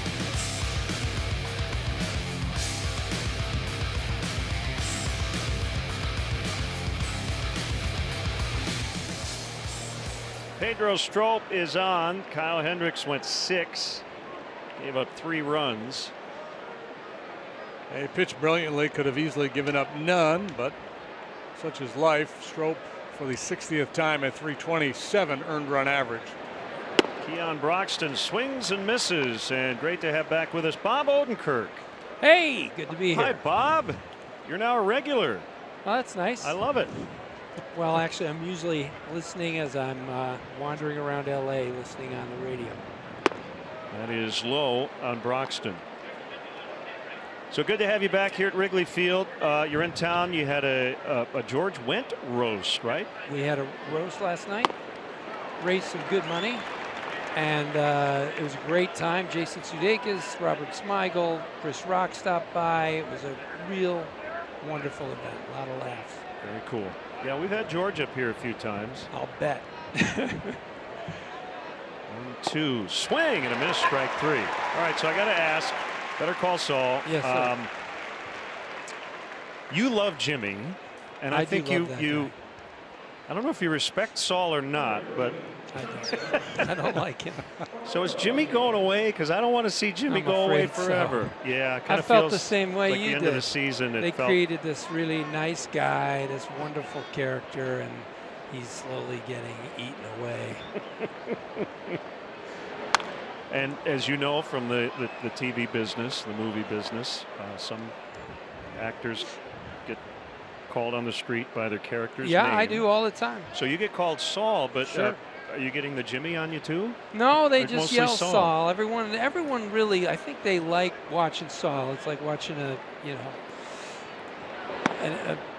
horrible accident that you're not in. You can't take your eyes off it. But yeah, he's funny. He's a funny character to watch. Mike McKeon, I mean, what a great actor. I can't say enough about how he played Chuck, and the relationship between the brothers. I mean, it's so real. It's heartbreaking. That had to be a pretty special relationship on and off screen with Michael. It truly was. Michael McKean's a great actor, and of course people know him from Spinal Tap and all kinds of comedies, but he was wonderful as Chuck, the older brother. Well, when I was a kid, you know, I grew up in the late 70s, early 80s. Everyone said, Lenny, where's Squiggy? They would say that to me. So that always had fun with that. From Laverne and Shirley, So what else are you working on? What else you have I just going did a movie, a Spielberg movie called The Post that comes out at Christmas with Tom Hanks and Meryl Streep. And then I forced myself in between them every chance I get. But it's a great movie. I can't wait to see it myself. 3-2 on Arcia. Davies is on deck. And JD, you mentioned it. You know, he's only at 78 pitches. So I think Craig Counsell will ride him as long as he can go today. Yeah, I think you got to be careful as a manager not to overthink things in this situation. Now, Arcia hits a double here. He's got a chance to add on. Maybe he pinch hits for him, but other than that, I think he takes the at bat. Here comes a 3-2 line shot, base hit to left. So where were you during the World Series, Bob? I was in Albuquerque, going crazy. We were shooting, and I'm watching the game on the phone with Jeff Garland, who was in LA, for hours. And then I couldn't take it. It was too much. And during the rain delay, I said, I have to work the next day. I said, I'm going to go to sleep. I know that's crazy, but you know, if you grew up in Chicago, your heart was kind of like, I know where this is going. And then I got a phone call from my brother Bill, who said, you got to get back down there and get down to the TV. So I went down and watched the rest of it. I couldn't believe it. And there was a short delay, thankfully, as Rizzo will pick it up. Davies has yet another sack bunt. Runner at second with 2 outs. Garland didn't scream or make any abnormal noises. He was so angry. It was crazy. He was like a crazy old man who needs medication. Have you seen his appearances with us? No. Oh, it's like Jeff times 10 times 2. Oh, wow. Yeah. That's a lot of Jeff. Oh, no, he yeah. Well, you heard he yelled at Tiger fans, right? Because they were here. You know, this is what, 6-7 years ago, and the Tiger fans in the park. Yeah. Tiger fans stink. You know. Oh man. Wow. But that's why we love Jeff. Yeah, that's true. We did. That was a heck of a night, that last game. 1 strike on Thames. Brewers lead 3-1. We're in the 7th inning.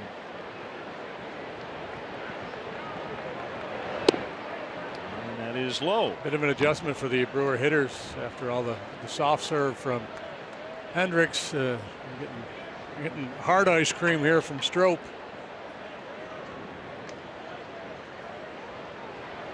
Big blow today. A 2-run homer by Travis Shaw on the 6th. Swing and a miss. 1-2. That was at 97 from Strop.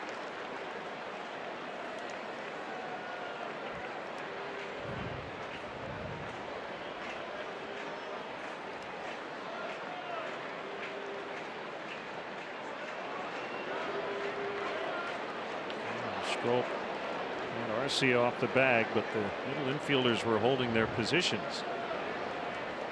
I'm trying to think how I can sing this song to just change the dynamic here. It's all up to you after this. No, it's all on me. Half inning.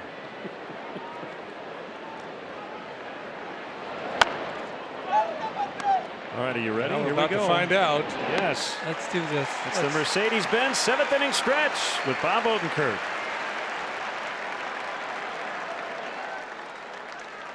Today's guest conductor for Take Me Out to the Ballgame, actor, comedian, and Chicago native Bob Odenkirk. Hey, everybody! Come on now, let's give the Cubbies some spirit. And a 1, and a 2, and a 3. Take me out to the ball game. Take me out to the crowd. Beautiful. Buy me some peanuts. peanuts and Cracker Jack. I don't care if I never come back, 'cause it's root, root, root for the Cubbies. If they don't win, it's a shame, for it's 1, 2, 3 strikes, you're out at the old ball game. Let's get some runs!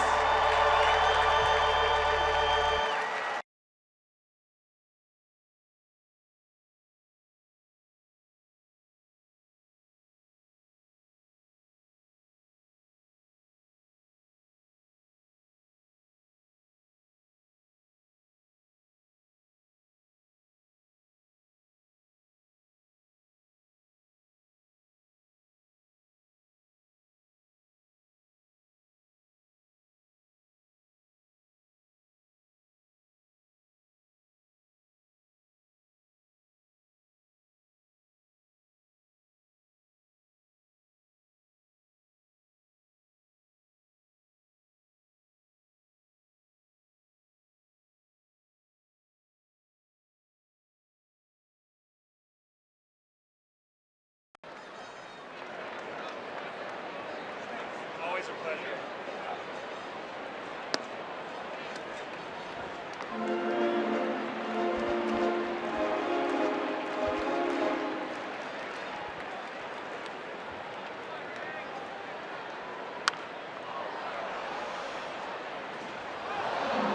Underway here in the Cubs' 7th, 1 ball, 1 strike on Rene Rivera. 3-1 Milwaukee. Zach Davies still working. Stage of the game, obviously, we were thinking about pinch hitters, but Rivera's swinging it well today. 2 out of 2, double single. There's a familiar face on deck, though. Mr. Wilson Contreras. Looks like he'll get a shot.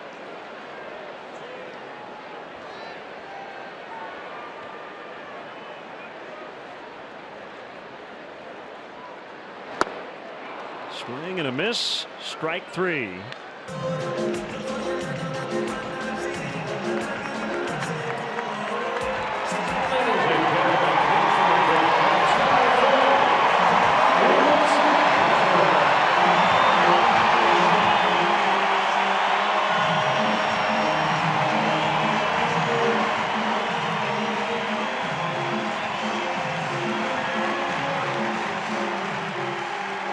He's back.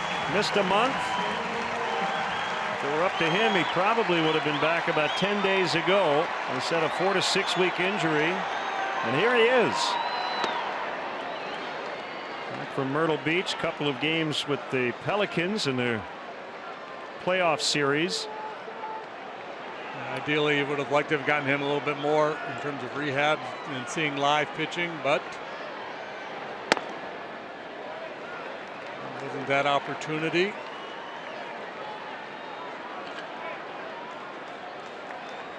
Joe talking earlier said he would try to ease him back into things, maybe play a few innings, but perhaps not a full game when he first returns to the lineup. 1-2.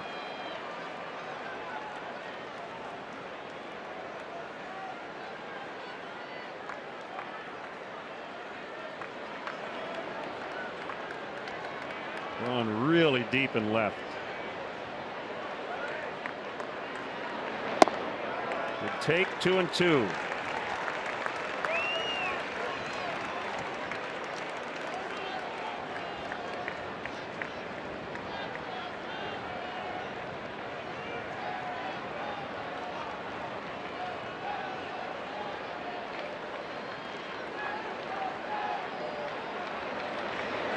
Swing and a miss. Got him on a curveball.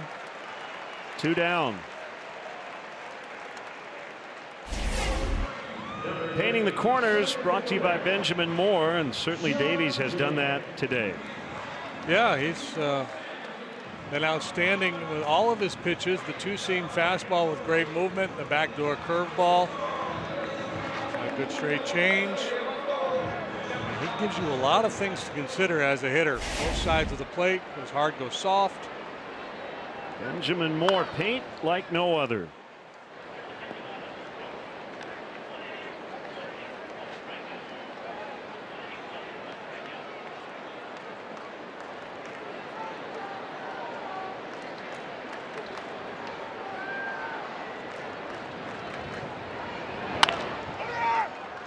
Thames unassisted, and we go to the 8th inning. It's 3-1 Milwaukee.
MLB breakout MLB season is on Nintendo Switch.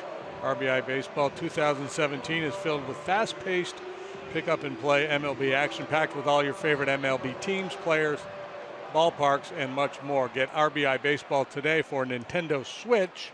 Learn more today at rbigame.com.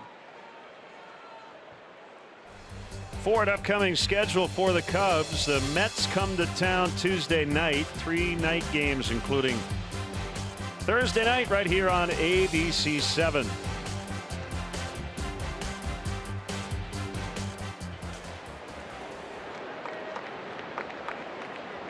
Carl Edwards Jr.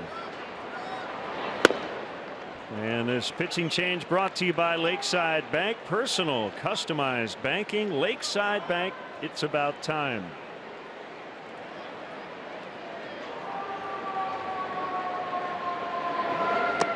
Swing and a miss. 0-2 to Walker.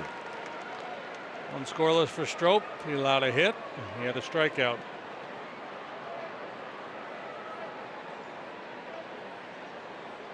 Brewers will go home to play the Pirates. Cardinals will stay at home for Cincinnati. Walker strikes out.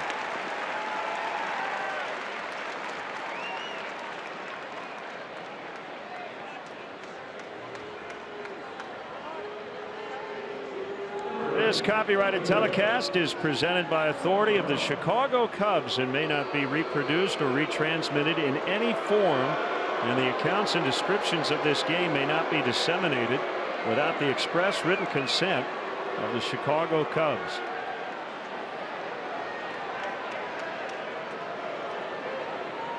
We're on 1 for 3 with a stolen base and a run. And a foul strike on him. And a little too close for comfort in the division. Cubs 3 games up on Milwaukee and St. Louis, but the Brewers lead here 3-1 late, and the Cardinals are pulling away from the Pirates 7-0 in the 8th inning. in St. Louis.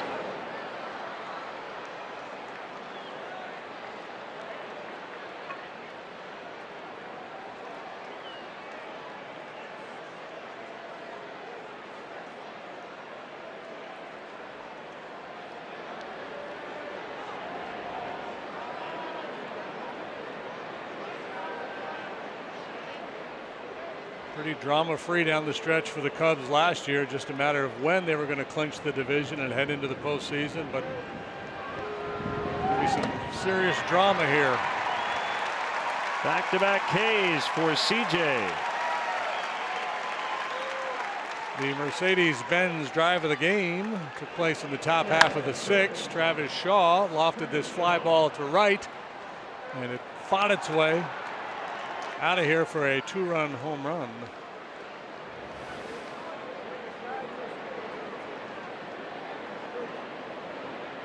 Just didn't look like it when it left the bat. Strong guy. That was his 29th home run on the year. That will squeak past Happ and into center.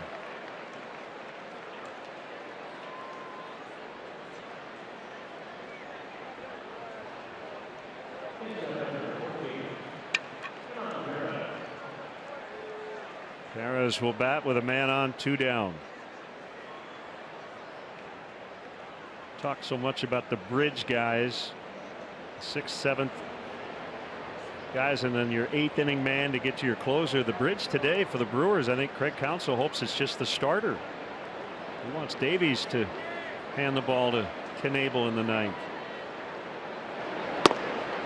89 pitches for Davies through 7. They do have action in their pen.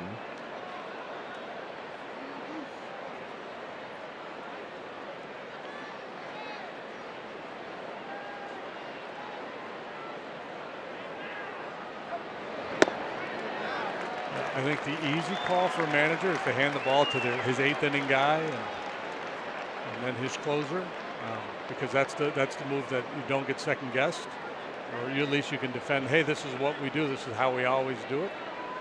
But you have to read the situation, and if your starter is locked in the way Davies is today, you need to run him back out there. You know, unless you're getting a different story when you talk to him in the dugout. If you get the sense that he's starting to tire it all, or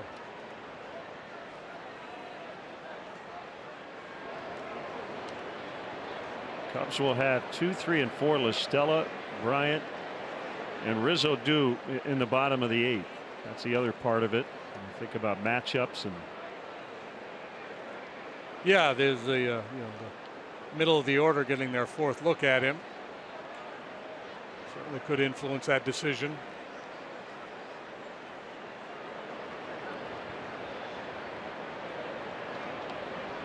it's also where you get into closer usage debates.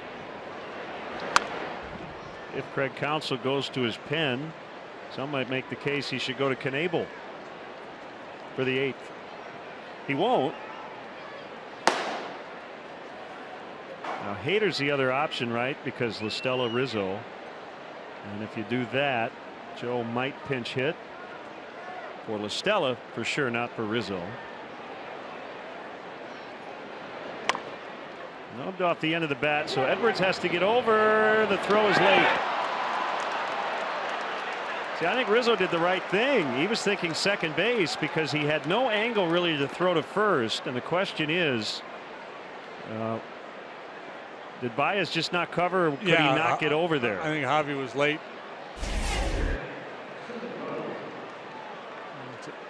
It's a replay for the first baseman whether to pursue this ground ball or go back to the bag, and I think Javi may have thought that was going to be Anthony going to the bag and Happ making the play on the ground ball. You see the late break by Javi when he realizes that it might be coming his way. So much like a pitcher who has to make sure he gets to first on a ground ball to the right side, the shortstop there, in this case Javi, has to go ahead and at least start towards the base to provide that option for Rizzo.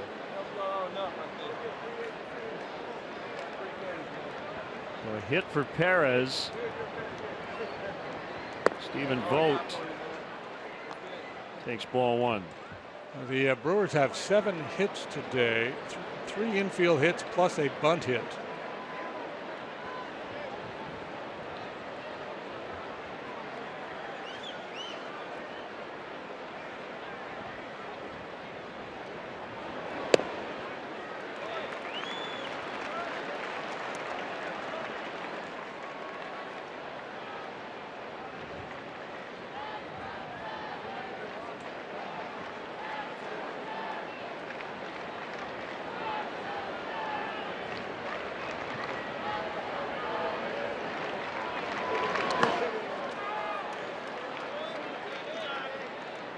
Two and one.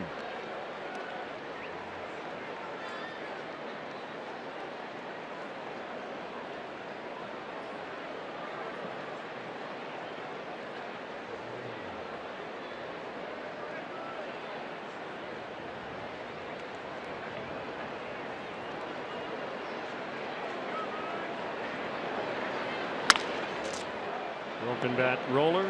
This time a better angle to get it to Edwards. Back-to-back 2-out hits, no runs. Bottom of the 8th. It's getting late. Cubs are down 2.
Stat of the game is brought to you by Mattress Firm, where we want you to sleep happy, guaranteed. Remember, if it's over 8, it's time to replace. Longest single season winning streaks in Major League Baseball since 1920. See the 35 Cubs won 21 in a row. More recent vintage, the Moneyball Oakland A's won 20 consecutive games in 02. And here are the Cleveland Indians with 17 in a row they played this evening.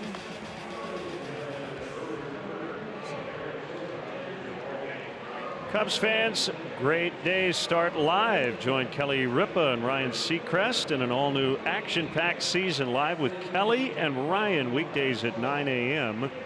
on ABC 7. There's Eric Sogard in to play second base. Manny Piña's the new backstop. And indeed, there is a new pitcher, Anthony Swarzak.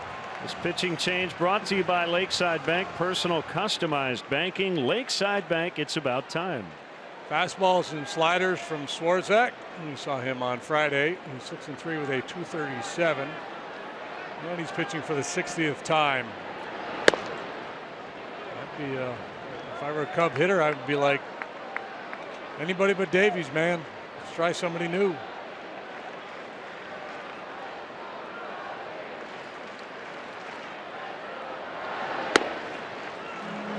Be out there for La Stella and Bryant, perhaps Rizzo, depending on how things shake out. If they get a man on, I would think Hader would get Anthony. 0-2. Swing and a miss. Strike 3. You know, that group with Willie Mays Hayes and Pedro Serrano, they went on a heck of a winning streak too. Being a few years back. They did. Roger Dorn. Yeah. Sound right? Yeah.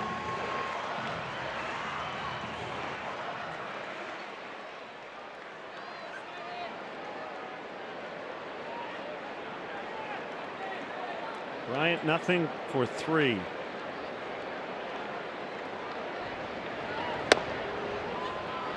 And a strike. Yeah, 96. Outer third at the knees. Tough pitch.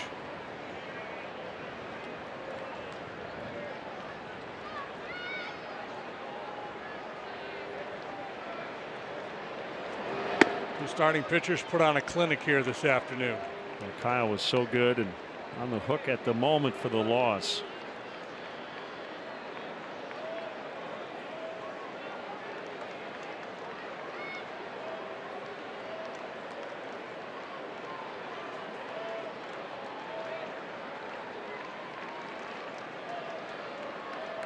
Bigger issue right now has been the inconsistency of this offense. We've had such big outputs here lately, but you know, if you do the average runs per game, it'll look good. But you go back to last Saturday, 14-12 win over Atlanta. Following day, a 5-1 loss. Shutout on Monday in Pittsburgh. Lost 4-3 Tuesday. Won 1-0 Wednesday. Scored 8 Thursday, and now in this series, 2-0 loss, 15-2 loss, and they've scored once today. So it seems like there's been a lot of 10 to 15 runs and 1-2. Yeah. 0-2.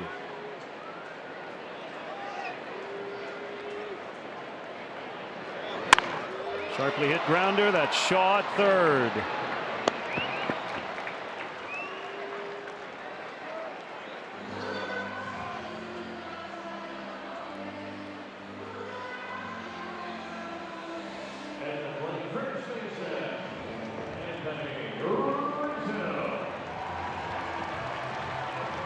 Been a bit of a challenge for this team all year long. It's something Joe has talked about all year. Can you compete against the better pitching? You know, it's one thing to, you knock a starter out early. The other manager goes to his long guys or those guys he normally doesn't use in high leverage situations. You take advantage of them. You end up putting 10, 12 runs on the board. It looks really good. But against frontline starting pitching, can you find a way to scratch out 3 or 4 runs?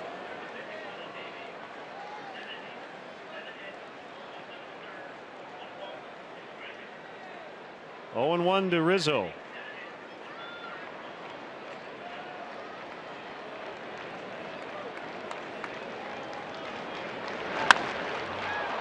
On the left field line, out of play. The run they scored off Davies today, the only run they've scored against a Brewers starter in this series. Nelson went 5 scoreless, Anderson as well.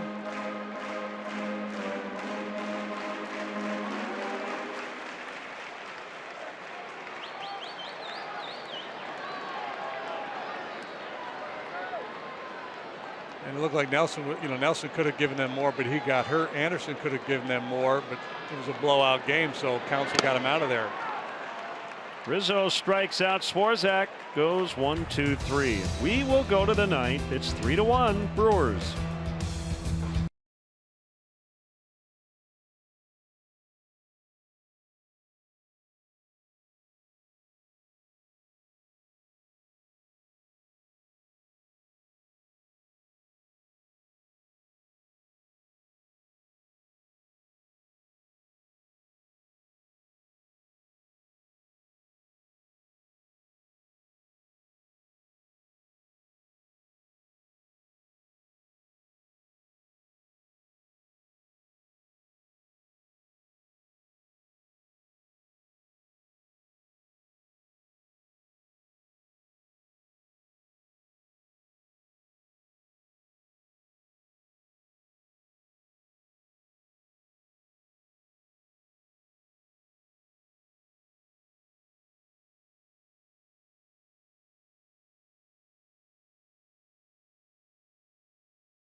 The Mazda CX 9th inning is brought to you by the 2017 Mazda CX-9. Mazda, driving matters. Cub fans, if you missed any of today's action, ABC 7 will be rebroadcasting each one of their Cubs matchups on the Live Well Network. Today's encore of Cubs Brewers will be aired in its entirety beginning at 7 p.m. on ABC 7's digital channel 7.2 and the following cable positions. Dan Zobrist just into the game, and he throws out Keon Broxton. Wade Davis, a rare appearance with his team trailing. It's 3-1 ninth inning. Happ now out in left. Bryant goes to third.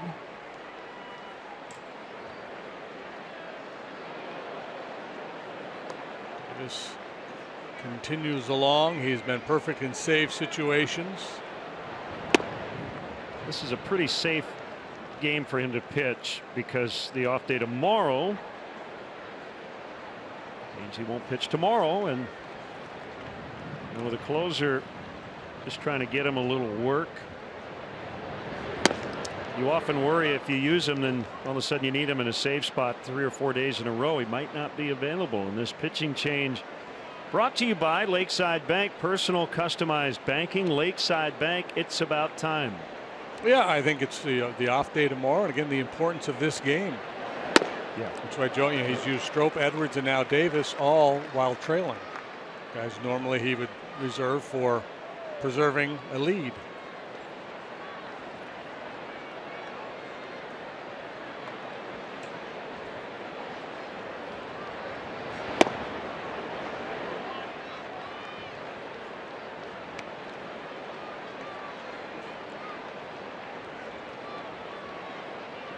Three and 1 to Orlando Arcia.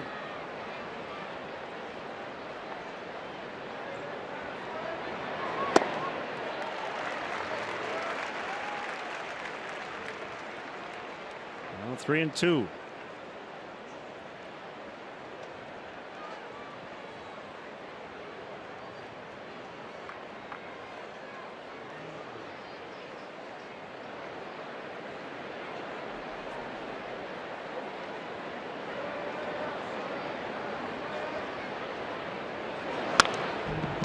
We'll try it again.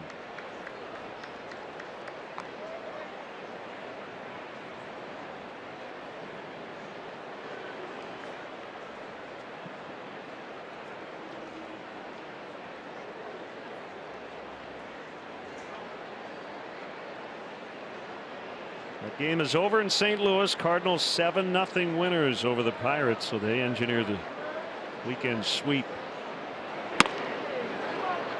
He walked him.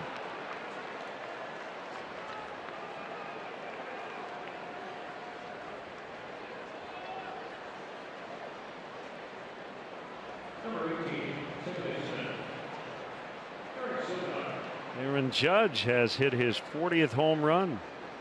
Second rookie ever to do that. Mark McGwire, correct? Would have been the first. Mm-hmm.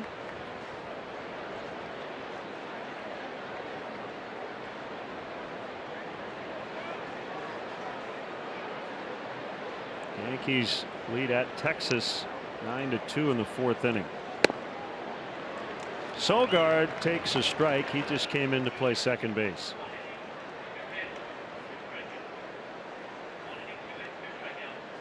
Dodgers trail again early, 1-0 to the Rockies in the bottom of the 2nd. LA has dropped 9 in a row, their longest losing streak since '92. They've lost 8 in a row at home.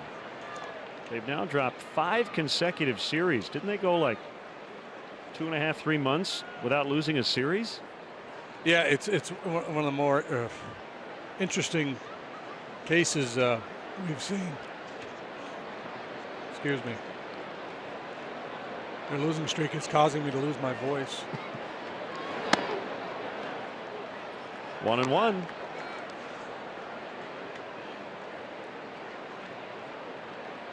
Somebody will do a breakdown though, right? The last time a team was on pace to win 115 games or whatever it was, and then went on to lose 14 out of 15, or it's crazy. Still 42 games over 500.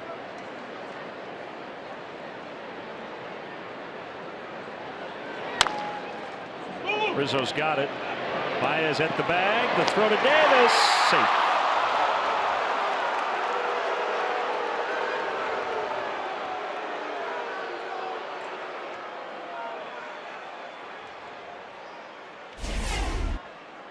A real pretty play here. Rizzo to Baez, excuse me, to get the lead runner, and then the flat-footed throw back across to Davis. Like Sogard was there. I don't know that Wade ever got the bag. If he did, he's out. But I don't think he did. Nope. Well, you just came up with a new name. The left side of the infield, Baez. We've got Brizzo. Why not Baez?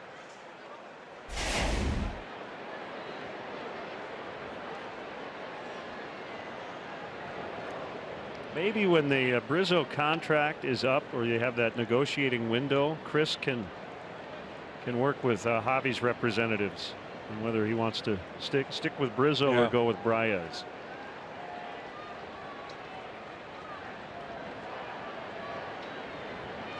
Thames takes a fastball for a strike. Mark McGwire had 49 home runs his rookie year for the A's back in '87. So Judge has got a little work ahead of him. A lot of work ahead of him. Looked like he was going to shatter that. The All-Star break.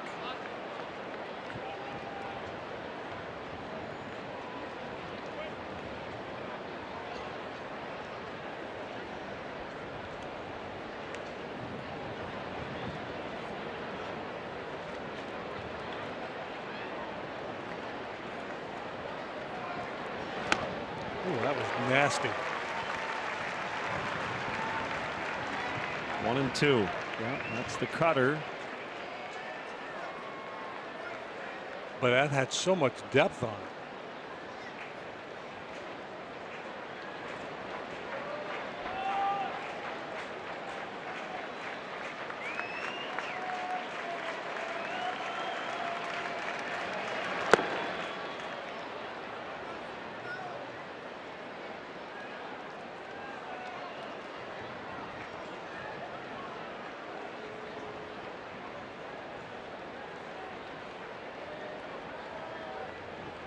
Two balls, two strikes.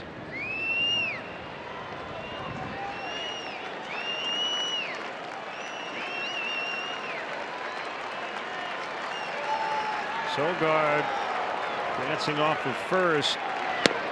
Outside, it's full.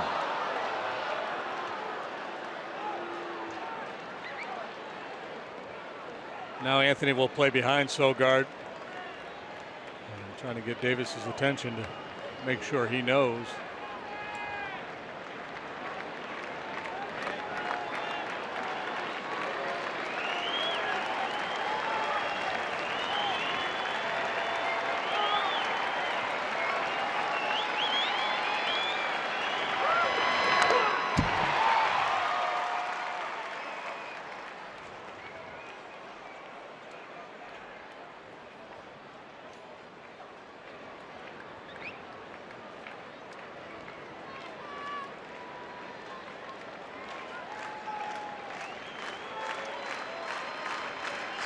Milwaukee, ninth inning.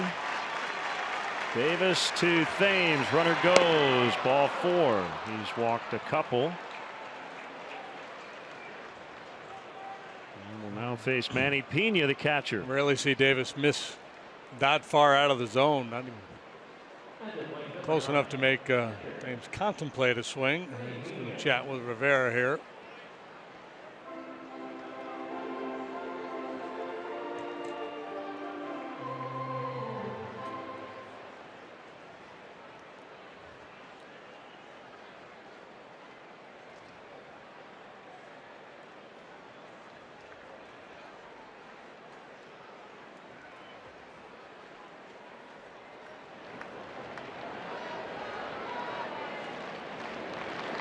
Pena cuts and misses. This is his First plate appearance today.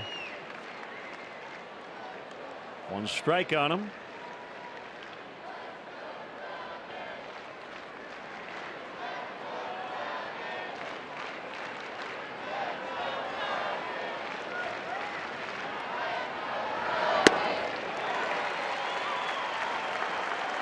So with the Dodgers continuing to crater in terms of the best record in the league, Washington could be within 4 games if the Dodgers lose again today. That'll put that top seed back in play in the NL.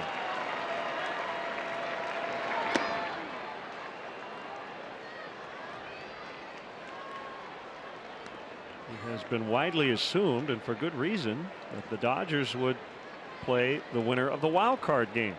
That's not a guarantee now.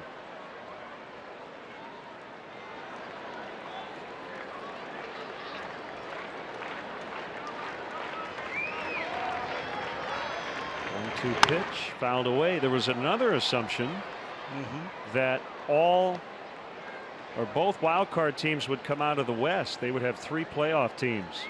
But that is now a bit in doubt, with the Rockies having struggled generally lately, even though they've played well here the last few days. Because they ran into the Dodgers. Crazy to say. Yeah, it's really weird to say that. And it just, obviously the Dodgers are going through a real tough stretch as we look at the wild card standings in the National League. Diamondbacks very comfortable. 5 games better than the Rockies for the top spot. Cardinals and the Brewers just behind the Rocks. But even if the Dodgers weren't losing at such a crazy pace here lately, I still think the Nationals are the best team in the National League. When they fortified their bullpen, the balance in that lineup, top of the rotation, the depth of the rotation, pretty good. Davis gets out of it. Last chance now for the Cubs. Happ, Baez, Hayward, Dew, trailing by 2.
Fans join Val and Ryan for season 7 of ABC 7's Windy City Live. The best is yet to come this season. Windy City Live airs weekdays at 1 on ABC 7.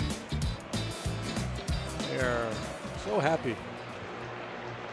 This pitching change is brought to you by Lakeside Bank. Personal customized banking. Lakeside Bank, it's about time. Corey Knebel seeking save number 34 on the year. Yeah, he's been on a really good roll of late, and overall having an outstanding year, an all-star year as a matter of fact. A 1.36 ERA. He has struck out 110 while walking only 36 in 66 innings of work.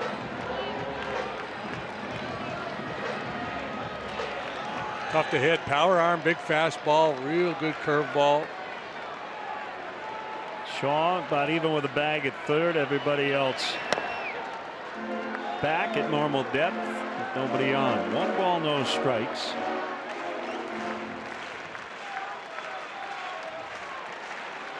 Wind has been blowing in since we returned home from Pittsburgh. 2-0. Down 1, you're swinging here. Down 2, probably taking. 17 in a row for Knebel, including Friday night. And 1 hit, no runs in the 9th. No. You call it a strike? Wow. 2-1. Wow, you got to be kidding me.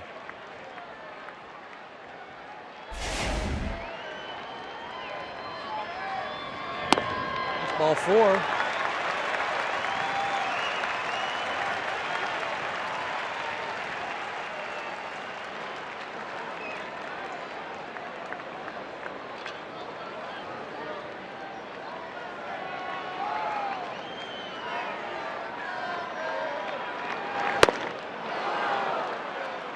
Powered a heater right past him. 3-2.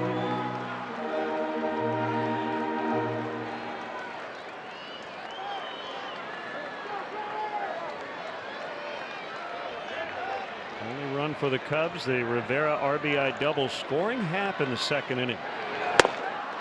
Swing and a miss, strike 3. Knebel comes all the way back to strike him out. Yeah, he got a break of the bad call, but took advantage of it. 99 to seal the deal.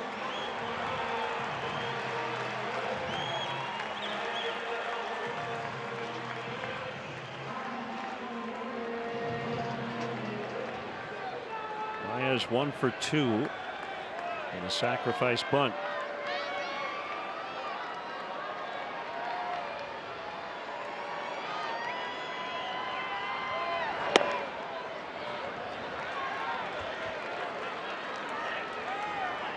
I don't know.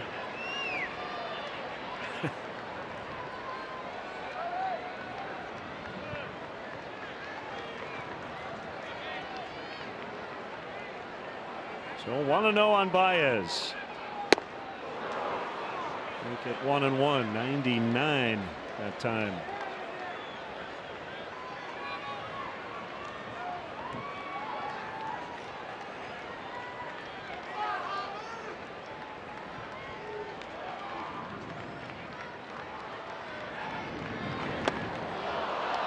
There's that good curveball.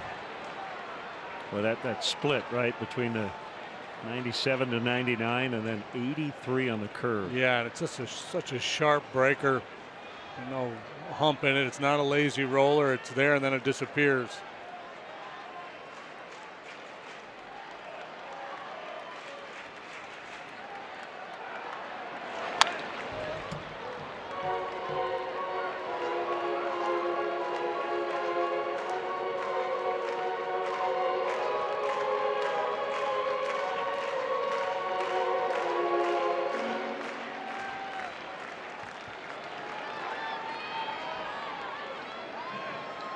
Works from the stretch exclusively. And he strikes out Baez on the curve.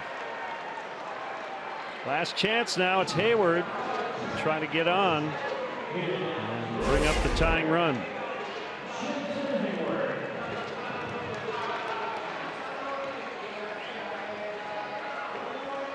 It hides the ball well too. You get a good look at that home plate camera.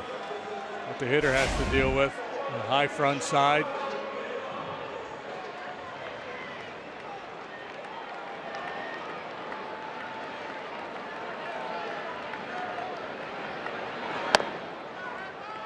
Low to Hayward. Alex Avila's on deck. He would hit for Rivera.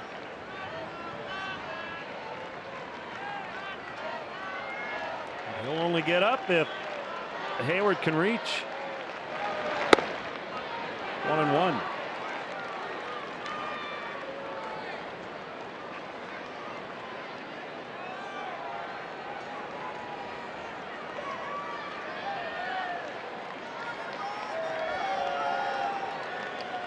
1-1.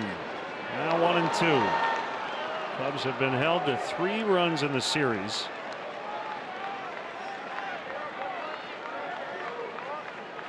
They haven't had more than 7 hits in any of these games.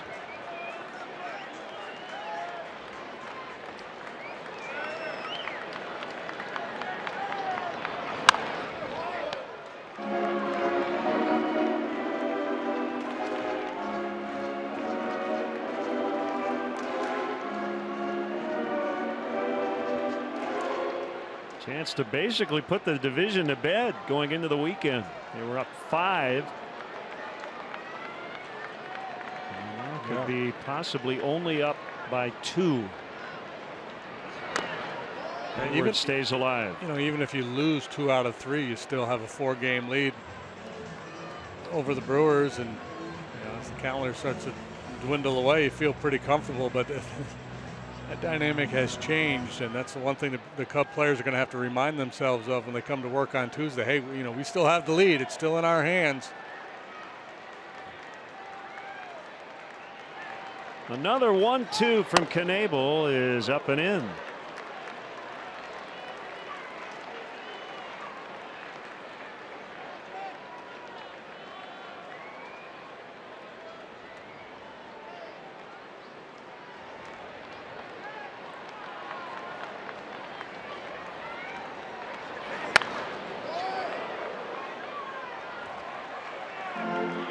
Jason giving him a good battle. Scratch and claw your way on base here. After the Mets, as the Cardinals come to town, and then the final road trip of the year will start in Tampa Bay, and then the 21st through the 24th, a 4-game set up in Milwaukee. Mets lost today, 10-5 the final, and they had a 5-2 lead going into the 7th inning. So the Mets bullpen gave it up. That ball will be a base hit. Hayward basically popped it up, but he hit it about 70 feet, and he will get Avila to the plate. I'm guessing that may be the softest hit of Jason's career.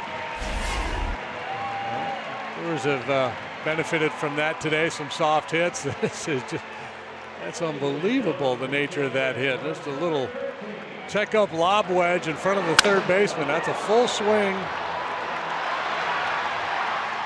Head down, busting it hard down the line, and Cubs have life. It's Avila off the bench. That would be something if that blossomed.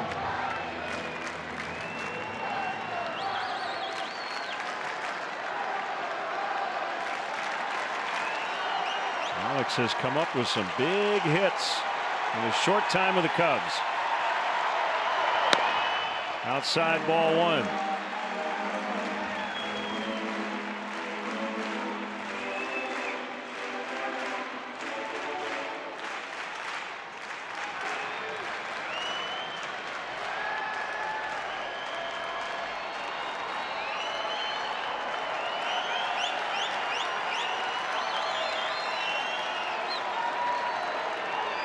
Hayward runs. He will not be credited with a steal. 1-1 to Avila. Curve strike.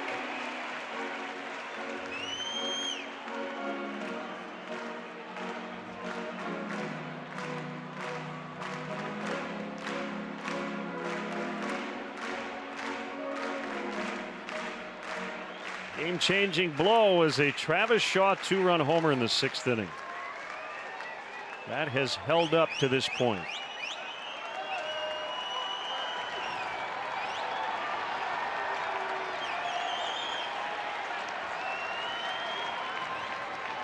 Not even a look at the runner. Curve strike again. A big part of the story this weekend. The blowout game yesterday, but one swing of the bat on Friday, the 2-run home run by Braun to straightaway center through the wind, and then the Shaw home run here today. David, the ball is not going to carry, and it didn't look like he hit it all that well, but obviously better than I thought. See if Alex can do something similar. Swing and a miss. He got him on a high fastball, and the Brewers come in and sweep the Cubs at Wrigley Field. First time in a 3-game series since 2002. And the Cubs lead in the Central is down to just 2 games over both Milwaukee and St. Louis. Yeah, you see the reaction in the Brewer dugout. They're all fired up. They lined up their rotation for this series, and they delivered the big time. And, man, we got a race. So we'll be back to wrap things up in a moment. Final score, Milwaukee 3, Cubs 1.